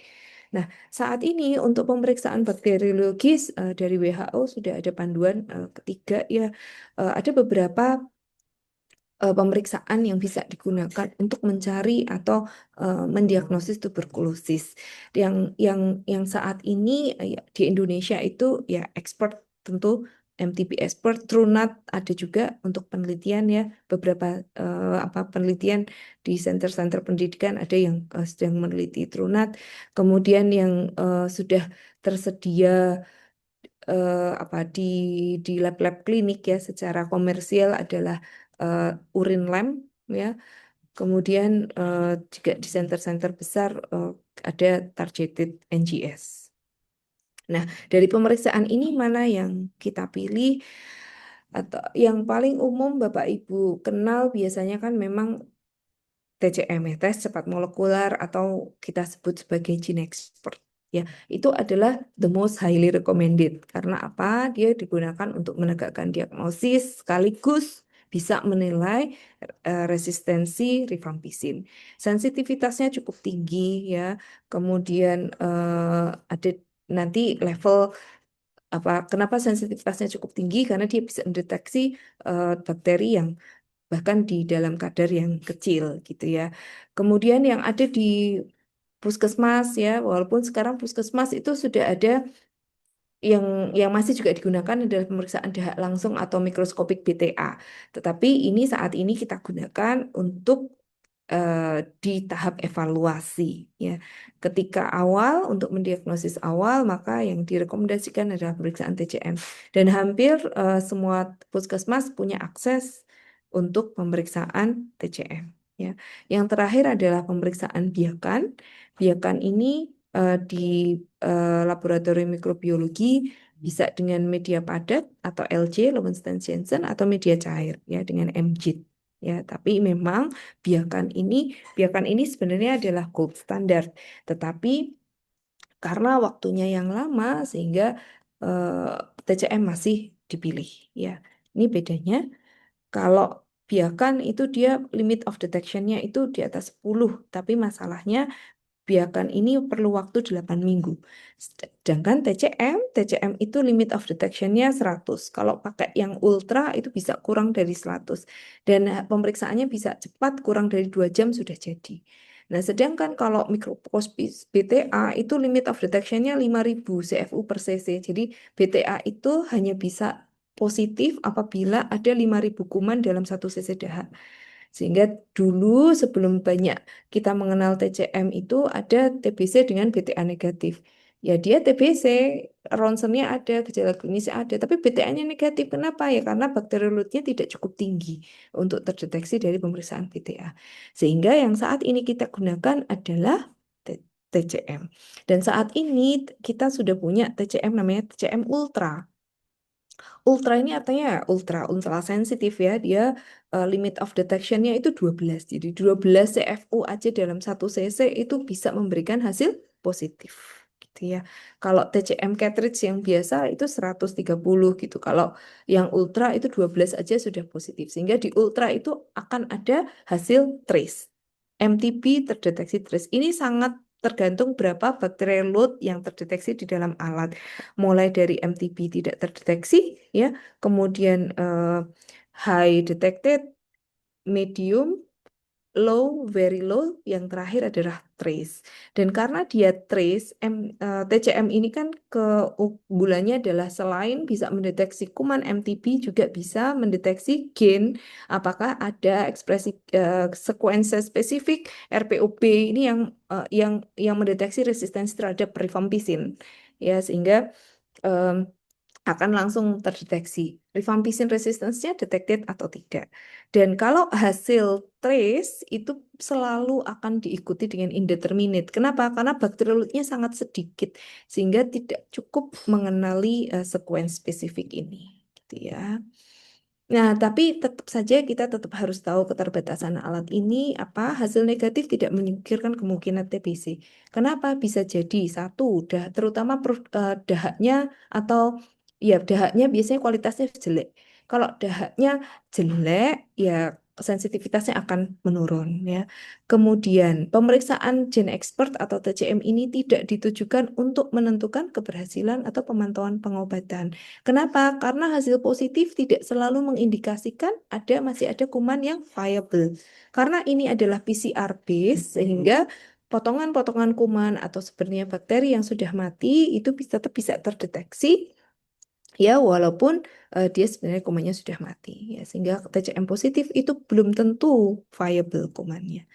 Nah, ini adalah alur diagnosis TBC di kita ya. Semua yang terduga TBC harus diperiksa TCM-nya. Dari situ akan ditentukan terapi, apakah dia rifampicin resistance atau rifampicin sensitif ya. Kemudian apakah MTB negatif? MTB negatif tadi ingat bukan belum tentu dia bukan TB. Ya, harus perlu pemeriksaan radiologis. Kalau radiologisnya khas untuk TBC, maka boleh diobati sebagai TBC. Oke. Nah, pemeriksaan penunjang lain untuk diagnosis TBC apa? Ronsen thorax. Saat ini ronsen thorax ini adalah pemeriksaan yang paling sensitif dan digunakan untuk screening. Jadi WHO menganjurkan pemeriksaan ronsen thorax untuk screening ya. Screening terutama di populasi kita kenal ada active case finding biasanya menggunakan ronsen thorax karena lesi-lesi awal itu terdeteksinya dari ronsen. Ya. Dan yang kedua, kalau itu ekstra paru, maka dilakukan pemeriksaan histopatologi, ya nanti akan didapatkan gambaran yang cukup khas untuk TB, ya casseting granuloma dan sebagainya. Ini adalah contoh fototoraks untuk TB aktif, sangat bervariasi dari yang miliary pattern-nya, kemudian khas di upper lobe, ya kalau pasien-pasien dengan imunokompromis mungkin tidak di upper lobe tapi di lower lobe, di kanan bawah gitu ya. Ini khas di apex. Dan ini ada pemeriksaan ronsen torak. Saya contohkan yang subclinical disease. Pasien ini dua ini tidak ada gejala klinis, tetapi ronsen toraknya ada lesi. Ya, ini kita kenal sebagai TB subklinis. Oke, nah sekarang kita masuk ke pengobatan. Aduh, Dokter Farida izin 5 menit lagi ya, Dok. Kurang 2 menit ini, 5 menit lagi. Nah, bagaimana kita pengobatan saat ini untuk eliminasi TBC itu yang penting adalah pengobatan, pencegahan dan pengobatan TB. Dari mana untuk eliminasi? Satu tentu transmission control. Transmission control mereka yang sakit TBC itu harus betul-betul diedukasi bagaimana agar tidak menyebarkan TBC. Ya. Dan yang paling penting adalah segera diobati. Karena dalam referensi disebutkan dalam waktu 2 minggu atau ada referensi kebanyakan 1 bulan ya. 1 bulan setelah pengobatan itu bakterial load-nya itu turun dan resiko menularkannya itu juga sudah turun. Ya, walaupun pasien-pasien TBC yang dalam pengobatan masih harus menggunakan masker. Ya. Kemudian, Bisa sampai jam 11, dokter. siap, Dokter, terima kasih. Ya, transmission control satu ya. Kemudian yang kedua vaksinasi. Vaksinasi bisa untuk prevent infeksi dan juga mencegah rekurensi ya. Nanti kita akan lihat sampai sejauh mana trial vaksin yang sudah ada di dunia ini gitu ya. Kemudian yang ketiga adalah tes laten TB. Jadi kita harapannya kan tadi menemukan seawal mungkin ya. Kalau sudah datang ke tempat kita tuh ya artinya sudah terlambat sebenarnya ya. Kalau bisa kita menemukan yang latent disease ya atau yang subclinical. Makanya sekarang banyak ACF, banyak active case finding. Ya, mereka-mereka yang atau pada populasi yang berisiko kemudian di screening semua dengan ronsen torak. Kalau ketemu maka ya diobati TB, ya, segera memulai pengobatan. Nah, atau menemukan laten ya.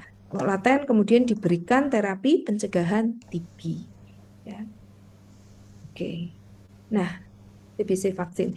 Yang kita kenal saat ini adalah BCG. BCG itu sudah lebih dari 100 tahun kita gunakan dan saat ini kan masih kita gunakan ya. Dia punya keterbatasan ya. Efikasinya dia 50% protektif efikasi ya. Ini efikasinya terutama adalah pada anak untuk mencegah TB berat. Ya, tapi kalau pada dewasa efikasinya memang tidak sebaik untuk anak ya. Sehingga memang limitasinya adalah efikasinya itu jelek pada dewasa ya. Kemudian kalau TB laten mencegah inaktivasi TB laten itu tidak bisa. Kemudian TBC ini kita tahu TBC, BCG ini adalah memberikan kuman Mycobacterium bovis yang dilemahkan. Ya, sehingga Pak ini tidak bisa digunakan untuk pasien dengan imunokompromis, kemudian sangat terbatas karena dia juga tidak bisa memproteksi reaktivasi pada dewasa. Nah, saat ini kita mengenal beberapa kandidat vaksin yang paling menjanjikan. Sebenarnya ada 15 jenis vaksin yang dikembangkan. 20 tahun terakhir mungkin ya. Nah, yang saat ini menjanjikan, yang paling menjanjikan untuk bisa digunakan adalah yang ini, yang M72 ini kemarin sudah ada penelitiannya termasuk di Indonesia. Kita terlibat dalam M72 ini. Mereka yang terlibat adalah atau yang dipakai adalah pasien-pasien dengan IGRA positif ya, laten. Kemudian kita lihat apakah ada reaktivasi dari TB menjadi TB aktif apa tidak. Dan dari uji fase 2B-nya kira-kira efikasinya tuh 50%. Jadi lumayan mungkin dia akan menjadi kandidat vaksin yang paling menjanjikan di antara yang lain. Kemudian yang kedua yang masuk ke fase 3 adalah MTVVAC. Ini juga dari live attenuated Mycobacterium tuberculosis. Penelitiannya fase 3 di Sub-Sahara dan saat ini masih ongoing. Dan VPM 1002 itu rekombinan HCG. Jadi dari HCG kemudian ditentukan lagi rekombinannya ya, penelitiannya itu di India, kemudian dilakukan pada anak kurang dari 14 tahun ya, ya anak ya, pada anak. Dan yang masih fase 1-2 itu ada vaksin mRNA, sehingga saat ini pencegahan dengan vaksin itu memang masih dalam penelitian. Nah, saat ini yang sudah established atau sudah menjadi rekomendasi dalam rekomendasi WHO maupun program nasional adalah pemberian terapi pencegahan tuberkulosis. Nah, siapa-siapa yang kita berikan TPT? Sekali lagi, pentingnya TPT saat ini. Jadi kalau kita hanya mengobati yang aktif TB saja, maka 2030 tuh kayaknya mission impossible untuk terjadi eradikasi. Tetapi ada satu paper yang menuliskan mungkin kalau kita treat aktif dan juga latent, maka kita akan bisa mencapai target eliminasi lebih cepat. Nah, siapa-siapa saja yang direkomendasikan untuk mendapatkan terapi pencegahan tuberkulosis ini adalah intinya adalah sebenarnya mereka yang mempunyai resiko menjadi TB aktif. Mereka-mereka yang TB laten yang berisiko menjadi TB aktif. Siapa saja? Satu, pasien HIV. Jadi semua pasien HIV itu harus mendapatkan terapi pencegahan tuberkulosis kalau dia tidak terbukti TB aktif. Ya. Yang kedua adalah orang-orang yang tinggal serumah dengan pasien TBC, terutama TBC yang bakteriologis positif ya, TCM-nya tadi positif, baik anak maupun dewasa. Yang ketiga adalah mereka-mereka yang imunitasnya turun tetapi non-HIV. Dibagi jadi dua, 3A adalah mereka yang dapat terapi agen biologik seperti anti-TNF-alfa ya, atau pasien CKD yang mendapatkan dialisis, atau mereka pasien yang dengan transplantasi organ atau pasien silikosis. Dan 3B itu adalah mereka-mereka yang tinggal di congregate setting. Mereka yang tinggal di lapas, di pondok pesantren, kemudian termasuk di dalamnya adalah healthcare worker. Terapinya apa? TPT ini regimen untuk terapi pencegahan TB ada beberapa yang direkomendasikan WHO, tetapi ada 3 yang kita pakai di program nasional, itu 3 teratas ini. Bisa diberikan dengan 6 bulan isoniazid, atau 3 bulan isoniazid dan rifampicin, atau 3 bulan dengan isoniazid dan rifampicin, tetapi dosisnya dosis mingguan. Ya. Dan tiga-tiganya ini tolerable. Ya, sudah banyak penelitiannya bahwa bisa ditoleransi oleh pasien. Karena apa? Kalau TPT ini challenge-nya apa? Tuberkulosis laten ini kan pasiennya sehat ya kan. Laten itu kan dia tidak bergejala, tidak sakit, sehingga ketika memberikan terapi kita harus betul-betul meyakinkan bahwa ini untuk mencegah aktivasi, dan itu sangat challenging di populasi kita ya, karena kan biasanya orang yang kalau belum severe tuh belum mau berobat, apalagi ini mereka yang sebenarnya tidak sakit ya. Oke. Nah, berikutnya pengobatan TBC sensitif obat. Kalau sudah sakit ya, mulai dari subclinical, maka harus diberikan terapi anti tuberkulosis. Tujuannya tentu menyembuhkan, mempertahankan kualitas hidup, mencegah kematian, mencegah kekambuhan, dan tentu mengurangi penularan dan mencegah perkembangan menjadi atau mencegah resistensi. Nah, prinsipnya adalah adekuat ya. Pengobatan harus adekuat, harus mengandung minimal 4 macam obat untuk mencegah resistensi. Jadi obat TBC itu satu dengan yang lain itu punya efikasi untuk saling mencegah resistensi terhadap obat-obat yang selainnya gitu ya. Dan dosisnya harus tepat, ditelan secara teratur, diawasi langsung oleh PMO, dan memang pengobatannya itu cukup lama karena kita harus juga dibagi jadi 2 fase kan. Fase awal untuk membunuh kuman-kuman yang rapid grow, kemudian fase lanjutan itu membunuh harapannya bisa membunuh yang dorman untuk mencegah relapse ya. Nah, obat-obat TBC ini biasanya kita membaginya menjadi 3 aktivitas penting. Yang pertama adalah bactericidal activity, kemudian sterilizing activity, dan prevention of resistance.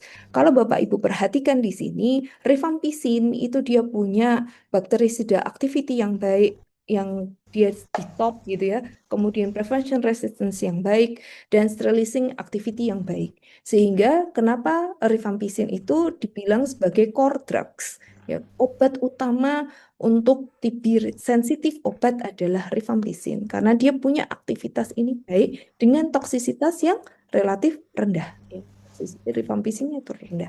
Ya. Kemudian diikuti dengan isoniazid, ya isoniazid itu bactericidal activity-nya baik dan prevention resistance baik. Sehingga saat ini rekomendasinya adalah untuk TB sensitif obat adalah pengobatan dengan 6 bulan, panduan 4 macam obat di fase awal dan 2 macam obat untuk fase lanjutan. Masih 2 RHZE dan 4 HR. Bisa diberikan pada paru, ekstra paru, pasien ODIF, pasien DM gitu ya. Hanya saja memang pada beberapa ekstra paru dan pada pasien-pasien dengan komorbid terapinya bisa lebih panjang dari 6 bulan, bisa 9, bisa 1 tahun. Saat ini mulai diperkenalkan di rekomendasi WHO yang terbaru sudah keluar panduan OAT untuk TBSO 4 bulan. Ya, tetapi saat ini dalam program nasional kita masih masuk di operasional riset, jadi memang masih belum kita terapkan menjadi kebijakan nasional. Tapi di dalam WHO sudah dituliskan saat ini pengobatan TBSO itu cukup 4 bulan dengan 2 bulan HPMZ, 2 HPM. Jadi 2 bulan dengan isoniazid, rifapentin, moxifloxacin, dan pyrazinamide. Ya. Nah, ini syaratnya, panduannya, dan saat ini sudah dipakai untuk pasien anak, tapi untuk dewasa masih belum digunakan. Oke, ini di kita tersedia di program nasional bentuknya adalah kombinasi dosis tetap atau KDT dan yang saat ini memang kita menggunakannya dosis yang higher dose ya di atas 35 sudah harus mendapatkan 4 tablet. Kalau dulu tuh di atas 50. Rekomendasi yang terbaru itu di atas 35 sudah harus 4 tablet. Nah, TBRO. Nah, sekarang TB resisten obat itu ada beberapa macam ya. Ada yang namanya TB resisten rifampicin. Kalau hanya terdeteksi hanya resisten terhadap rifampicin saja. Atau kita kenal MDR. MDR kalau terdeteksi strain yang resisten rifampicin dan isoniazid secara bersamaan. Ya, kemudian ketiga pre-XDR. Pre-XDR itu MDR, isoniazid, rifampicin resisten ditambah ada resisten terhadap salah satu quinolone ya, levofloxacin atau moxifloxacin. Kemudian XDR-TB itu kalau MDR, resisten isoniazid, resisten rifampicin, resisten fluoroquinolone, dan resisten terhadap salah satu obat golongan A atau bedoquin dan linezolid. Di Indonesia bagaimana? Sudah ada XDR-TB. Mohon maaf, 4 menit lagi, Dr. Ya, Nanda. Dok. Mungkin 2 menit selesai, Dok. Oke. Ya, saat ini pengelompokan obat TBRO ini dibagi juga berdasarkan efikasinya menjadi obat golongan A itu adalah mereka yang efikasi untuk TBRO-nya itu kuat. Levofloxacin, moxifloxacin, bedaquiline atau linezolid. Ya, kemudian B, clofazimine, glycosirin ya, dan C itu obat-obatan yang lain. Pas tadi masih digunakan ya. Dan makanya levofloxacin ini di sini itu merupakan obat yang dia efektif ya karena bactericidal activity-nya kuat. Nah, perlu saya sampaikan di sini bahwa karena levofloxacin itu sangat diandalkan untuk pengobatan TBRO, maka harapannya penggunaannya selain untuk ini harus kita lebih harus diawasi gitu ya, biar kita tidak menggunakan secara overuse atau secara masif ya. Levo atau nah di Indonesia sendiri mulai tahun 2023 ada beberapa macam panduan yang bisa panduan dengan 6 bulan BPAL M menggunakan bedaquiline, pretomanid, linezolid, dan moxifloxacin, atau bedaquiline, pretomanid, dan linezolid ya tanpa moxifloxacin. Kemudian bisa panduan 9 bulan dengan variasi etionamid atau linezolid, dan ada juga panduan jangka panjang 18 sampai 24 bulan. Jadi berita baiknya adalah semakin ke sini obatnya adalah yang digunakan adalah obat oral. Kalau dulu kan harus suntikan ya dok. Sekarang tuh obat oral dan semakin pendek durasinya. Nah, saat ini juga WHO 2025 selain BPALM, ya tadi BPALM, panduan BPALM yang 6 bulan, ada juga panduan PDLLC ya, bedaquiline, delamanid, linezolid, levofloxacin, dan clofazimine digunakan juga 6 bulan ya, sebagai alternatif. Tapi saat ini di program nasional ini masih BPAL dan BPALM.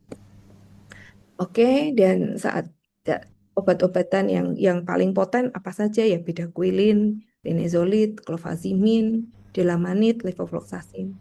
Dan saat ini masih ada beberapa riset obat-obatan untuk TB yang baru dari berbagai fase ya semoga ini tetap tetap apa penelitian ini bisa tetap ada ya sehingga bisa kita gunakan untuk pengobatan pasien yang lebih baik. Karena resistensi terhadap obat-obatan ini, bedaquiline resisten itu sudah mulai ada gitu. Bedaquiline resisten mulai ada, XDR, XDR mulai ada. Mungkin itu Dokter Farida yang bisa saya sampaikan. Terima kasih banyak. Baik. Terima Kembali kasih ke sekali. Dokter. Ya, oke. Terima kasih sekali Dokter Nanda, menarik sekali apa yang sudah disampaikan tadi ya, mulai dari bagaimana TB saat ini di Indonesia maupun di dunia yang masih menjadi masalah ya, dan kematian TB itu ternyata ini masih lebih tinggi dibanding COVID kita dulu yang sangat mengerikan ya. Sebetulnya TB ini lebih mengerikan ya karena jumlah kasusnya sangat tinggi gitu ya. Kemudian juga ada tadi ya dijelaskan mengenai TB aktif dan TB lakten, bagaimana deteksinya, dan untuk saat ini kalau dulu harus kultur itu lama sekali ya. Tapi dengan deteksi dengan TCM expert ini menjanjikan ya bisa dengan waktu yang singkat sehingga pasien tidak menunggu lama.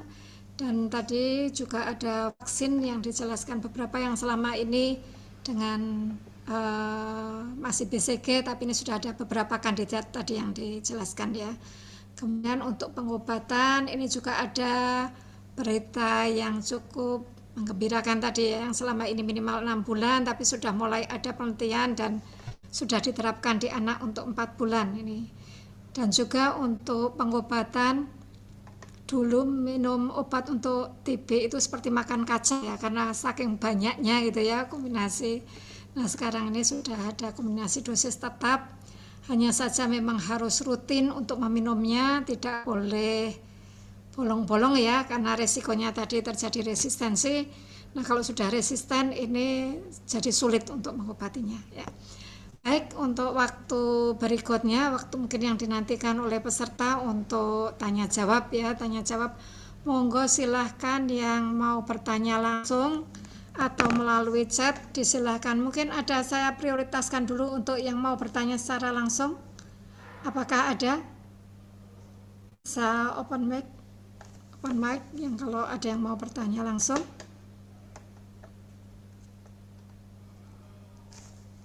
Apakah ada? Ada Halo, iya. ya Bu.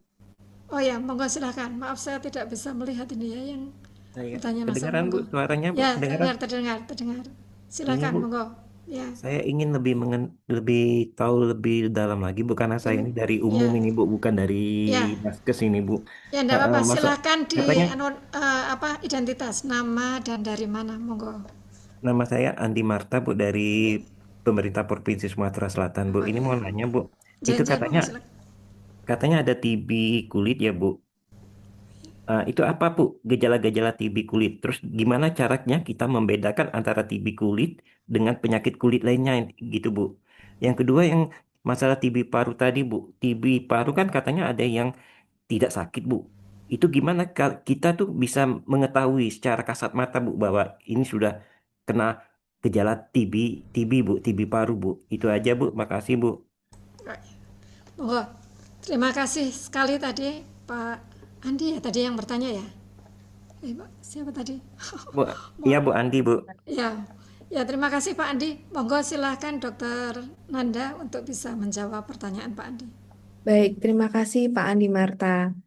Jadi untuk TBC kulit itu biasanya gejalanya apa ada kemerahan ya memang seperti dermatitis ya, tetapi diobati dengan pengobatan yang yang biasanya tuh nggak sembuh-sembuh biasanya begitu ya. Jadi ada lesi di kulit ya, bisa bentuknya tuh kemerahan, kemudian ada plak ya, atau bisa jadi bentuknya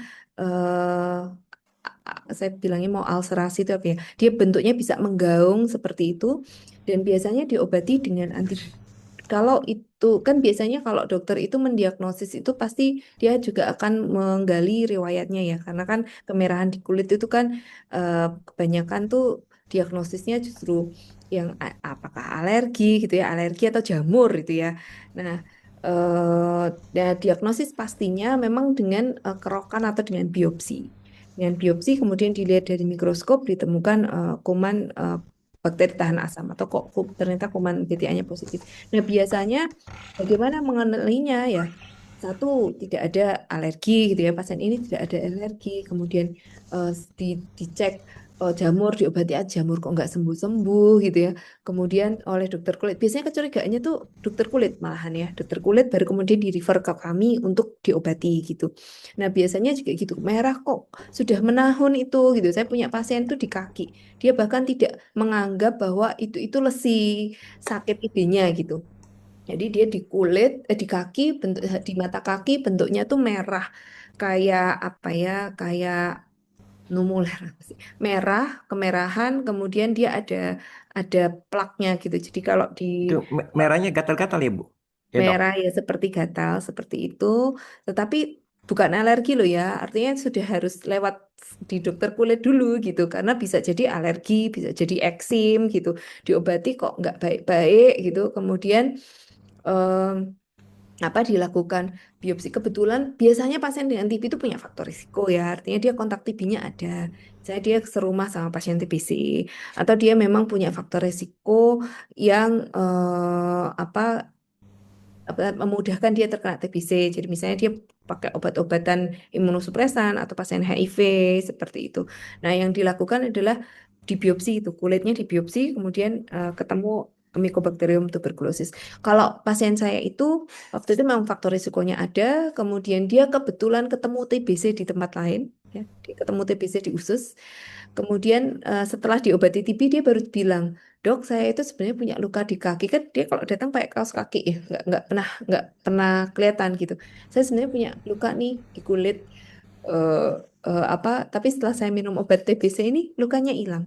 Saya tuh bahkan sudah tidak menganggap bahwa luka itu ada karena sudah tahunan di situ dan ya sudah ya gitu aja, nggak tambah besar nggak apa, karena kan TB ini slow regrowth tadi ya Pak.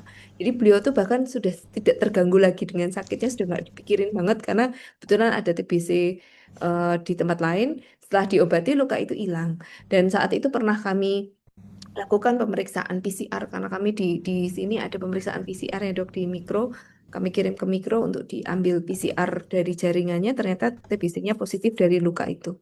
Kalau yang satu lagi ada juga yang masih muda, dia lesinya di leher gitu, sama di puskesmas berobat kok sakit kulit kok nggak sembuh-sembuh ya gitu. Kemudian diperiksa oleh dokter kulit juga sudah melihat beberapa apa kemungkinan diagnosis dan di biopsi ternyata BTA-nya positif satu. Jadi bakteri tahan asamnya positif satu.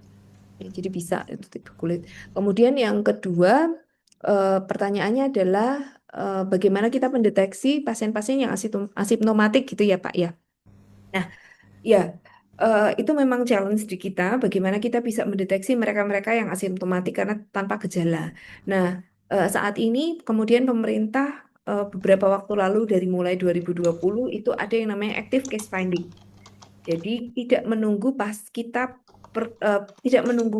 pasien yang datang ke vaskes, tetapi pemerintah atau dinas kesehatan ya atau nakes yang datang ke populasi untuk melakukan temuan secara aktif. Aktif case finding biasanya menggunakan apa? Ronsen Torapa.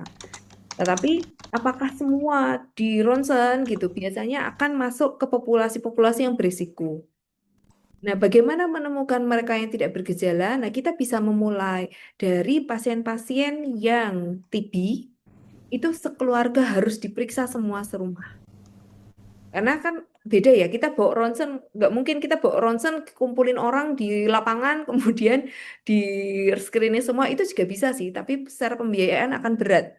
Sehingga kita menyeleksi siapa-siapa yang benar-benar berisiko untuk TB. Ya, bisa di kantong-kantong daerah kantong-kantong TB. Kalau Bapak dari Dinas Kesehatan, ya biasanya targetednya itu adalah mereka yang ada di kantong-kantong TB, atau yang paling penting adalah mereka yang kontak serumah dengan pasien TB dulu, gitu. Mereka yang kontak, makanya sekarang itu ada program satu pasien TB ketemu, maka satu rumahnya harus diperiksa semua. Nah, dari pemeriksaan kontak serumah itu akan ketemu pasien mereka yang asimptomatik. Contoh dua yang ronsennya saya sampaikan tadi itu adalah hasil temuan active case finding ya yang dilakukan waktu itu oleh Dr. Rina dan tim di Zero TB Yogyakarta.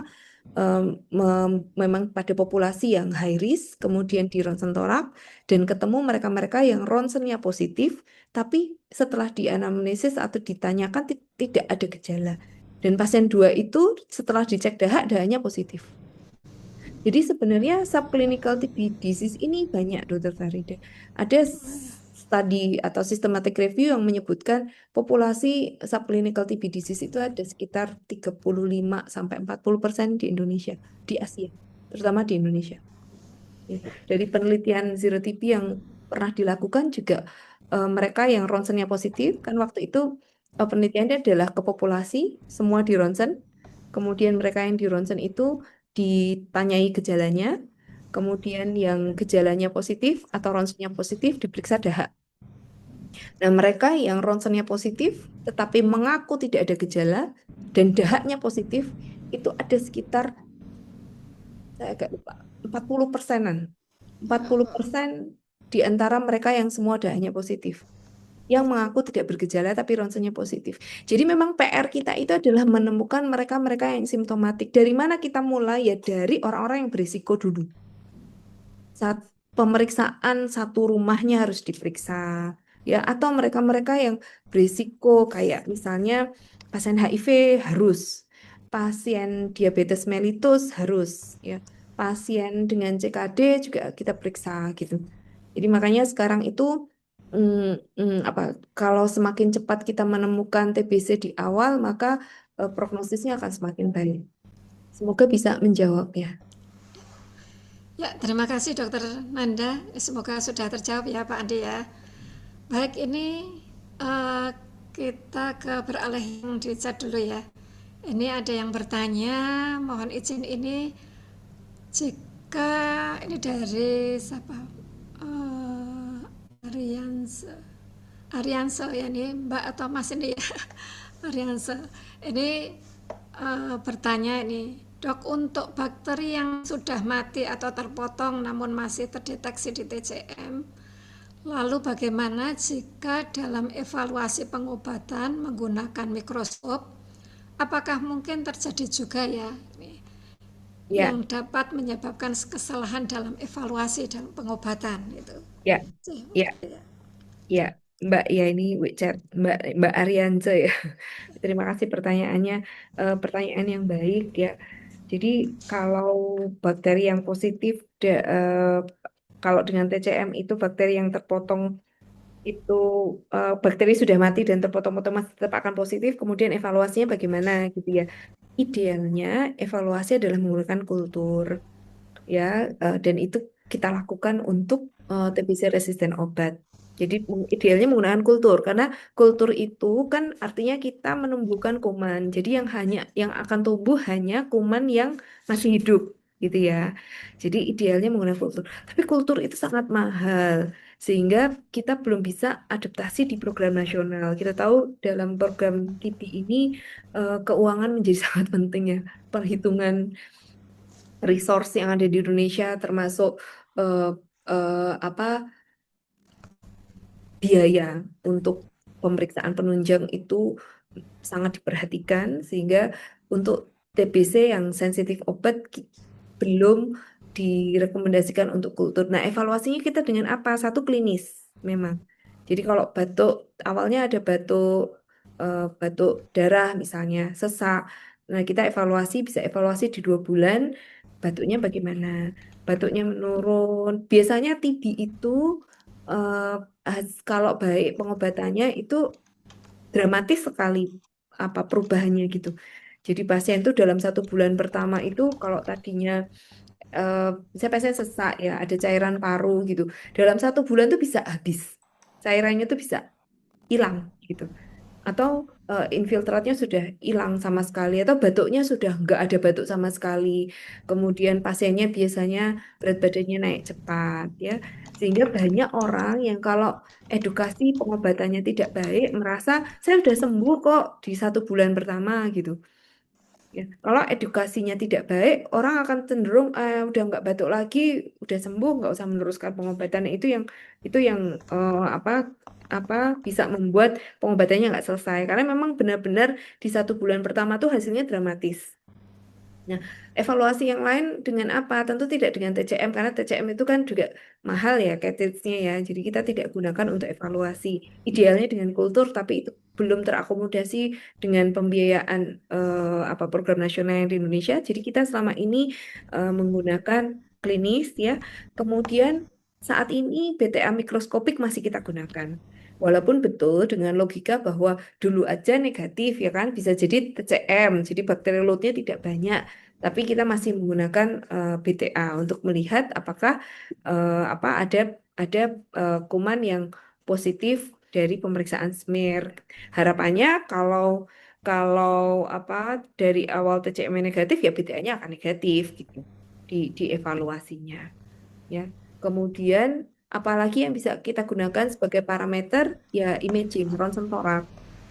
Kita bisa evaluasi di akhir pengobatan atau di 6 bulan.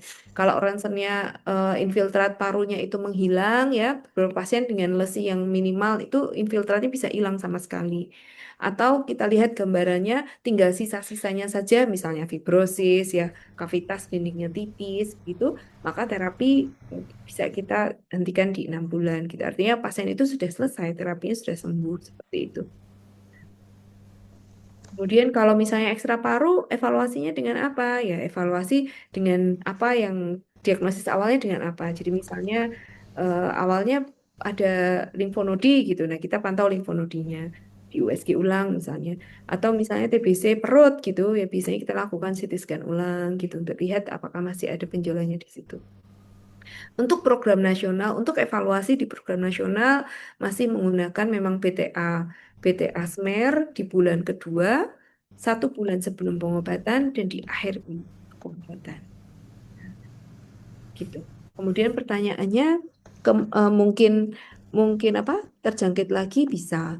Jadi TBC ini, oh ini udah pertanyaan yang lain ternyata Dokter Farida. Iya udah berarti Iya, ya, Bu ya, Arianza itu sudah ya, ya sudah, terjawab. ya.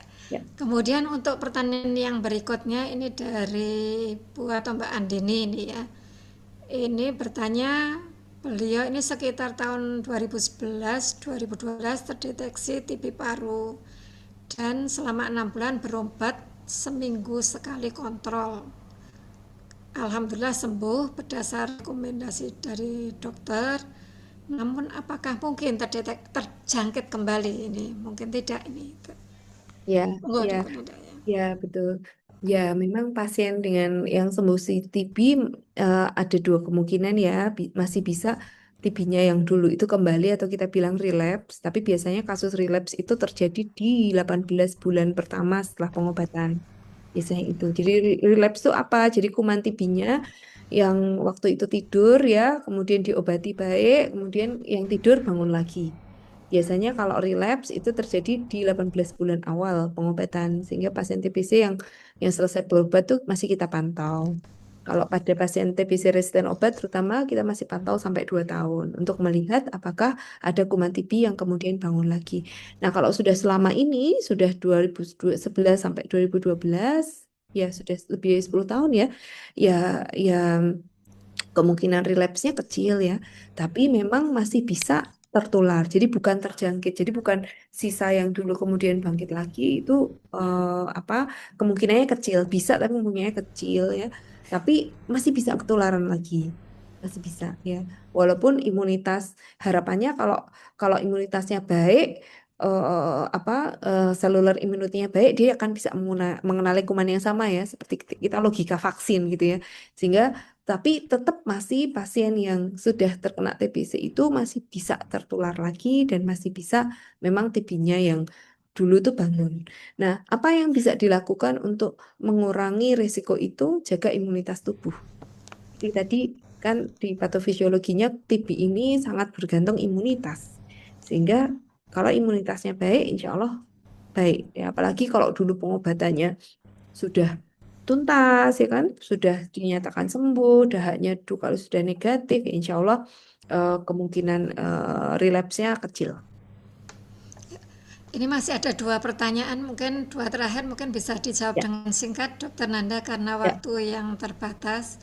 ya. Ini yang pertama, jika kalau ini ya dari Mbak Dewi ini, kalau ada kasus TB kelenjar, apakah keluarga serumah wajib untuk diperiksa ini ya? Ini yang pertama, kemudian yang kedua sekalian saja supaya karena waktu ya.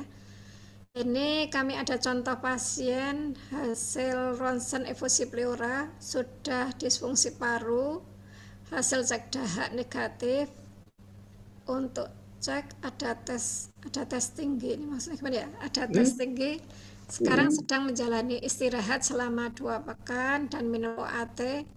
Nah, ini peluang penyebarannya ini setinggi apa karena tinggal bersama dengan lansia, dan bagaimana tips bagi yang hidup atau yang hidup bersama agar mencegah penularan ini ya. Monggo Dokter Nanda. Oke, oke. 1 dan 2 mungkin pertanyaan hampir sama ya. Kalau ada TBC kelenjar atau tadi yang dengan efusi pleura ya, efusi pleura itu masuknya juga TBC di luar paru karena dia kena selaput paru. Setiap pasien dengan dengan TBC yang ekstra paru harus dicek apakah ada TBC parunya. Jadi semua pasien TB ekstra paru itu harus di ronsen. Dan kalau ronsennya itu ada lesi, harus dilakukan pemeriksaan dahak karena tujuannya untuk infection control. Kalau hanya ekstra paru saja, TB kelenjar saja, atau TB sumsum tulang, TB abdomen, tapi parunya bersih, maka kemungkinan penularannya kecil sekali gitu. Nah, jadi yang pertama, setiap pasien dengan TBC ekstra paru, parunya harus dicek.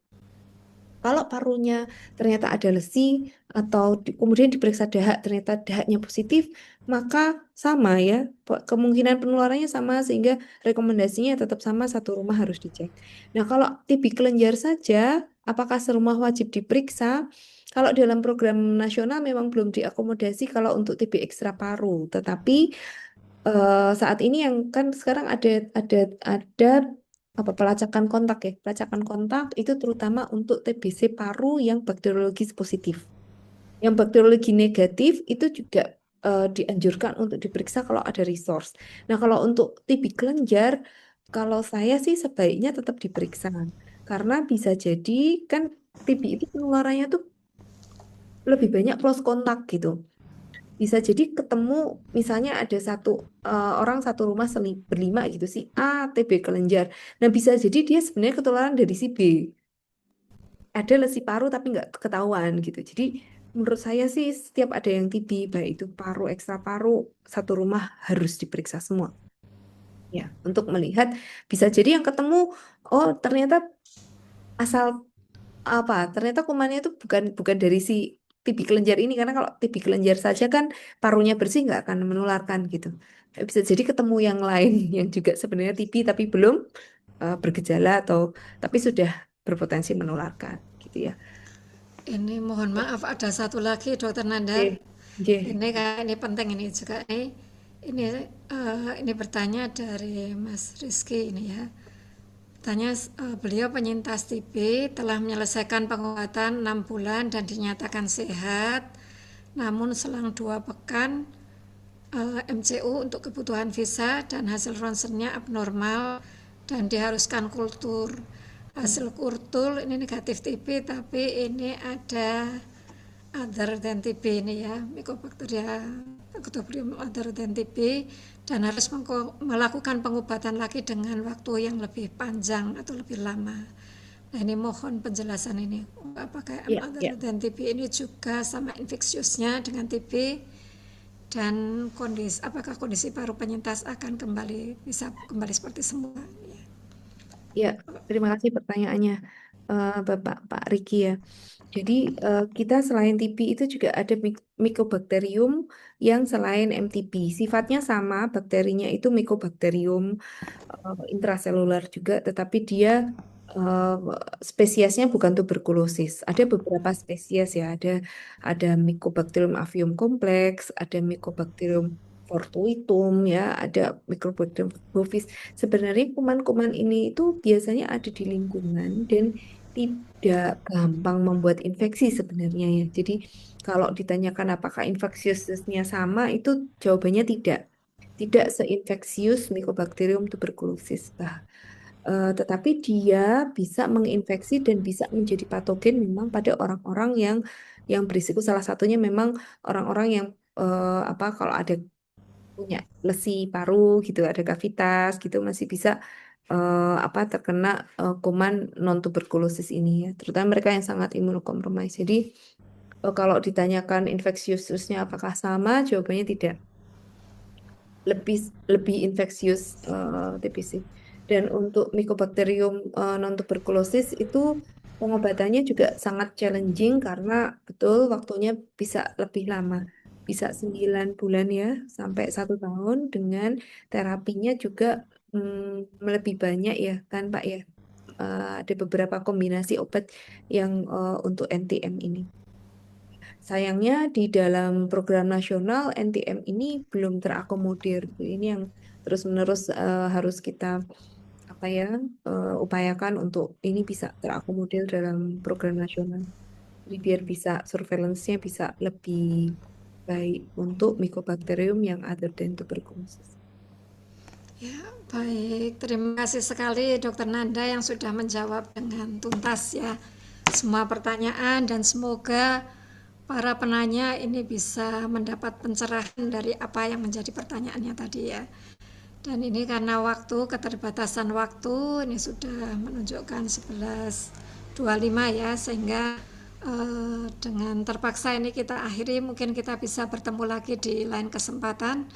Terima kasih sekali Dokter Nanda, kita beri aplaus untuk Dokter Nur Rahmi Ananda ya, luar biasa sekali yang sudah memberikan pencerahan di banyak materi yang kali ini ya. Baik Bapak Ibu yang saya hormati, sahabat sehat, karena waktu yang sudah terbatas, sedikit mungkin saya menyimpulkan bahwa tuberkulosis ini menjadi masalah kita bersama yang memang harus perlu penanganan dari banyak pihak, dan adanya ini ya, kita secara berkolaborasi untuk bersama-sama untuk bisa mengeradikasi TB ini ya, tuberkulosis yang sudah dicanangkan oleh pemerintah untuk kita bebas TB di 2030 ya Dokter Nanda ya. Tapi ini masih menjadi PR yang besar ini, karena untuk menemukan saja ini juga masih perlu effort yang besar. Nah ini monggo Bapak Ibu bisa setelah mendapat ilmu di sini mungkin nanti bisa bersama-sama ya, kalau ada di sekitarnya ada saudara atau tetangga yang dicurigai, ini bisa disampaikan ilmunya dan bisa untuk diedukasi untuk bisa memeriksakan hingga mendapatkan pengobatan yang tepat dan tidak menjadi sumber penularan di sekitarnya atau lingkungannya ya. Baik, terima kasih semua untuk peserta, dan mohon maaf apabila ada hal yang tidak berkenan selama saya menjadi moderator. Sekali lagi terima kasih Dr. Nanda, jazakillah khairan katsira. Saya akhiri segenggam berlian untuk kasih, cukup sekian, terima kasih. Ya, terima kasih, saya kembalikan pada Mbak Prita, monggo Mbak Prita. Baik, Sehari, terima kasih banyak. Assalamualaikum warahmatullahi wabarakatuh. Waalaikumsalam warahmatullahi wabarakatuh. Terima kasih banyak Dokter Farida selaku moderator yang telah memandu jalannya sesi guest lecture pada hari ini dan sangat-sangat berterima kasih juga kepada Dokter Nanda yang telah memberikan paparan yang sangat luar biasa mengenai tuberkulosis. Nah, mungkin sebelum kita mengakhiri sesi guest lecture pada pagi hari ini, alangkah baiknya kita mendokumentasikan terlebih dahulu bagi teman-teman, Bapak Ibu semuanya yang tidak terkendala jaringan ataupun internet, silahkan boleh membuka kamera karena kita akan melakukan sesi foto bersama.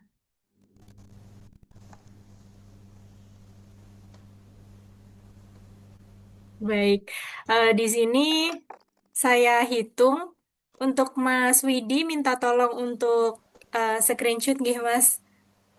Oke. Mari teman-teman kita berikan senyum tercantik terganteng kita. Satu, dua, slide berikutnya Mas Widi. Satu, dua, satu, dua, satu, dua, satu, dua.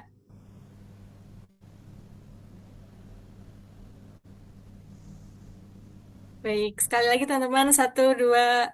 Karena ini partisipasinya sangat banyak, 161 partisipan. Oke, baik. Baik, terima kasih banyak kepada narasumber dan moderator, Dr. Nanda, Dr. Farida, Dr. Silvi, serta Dr.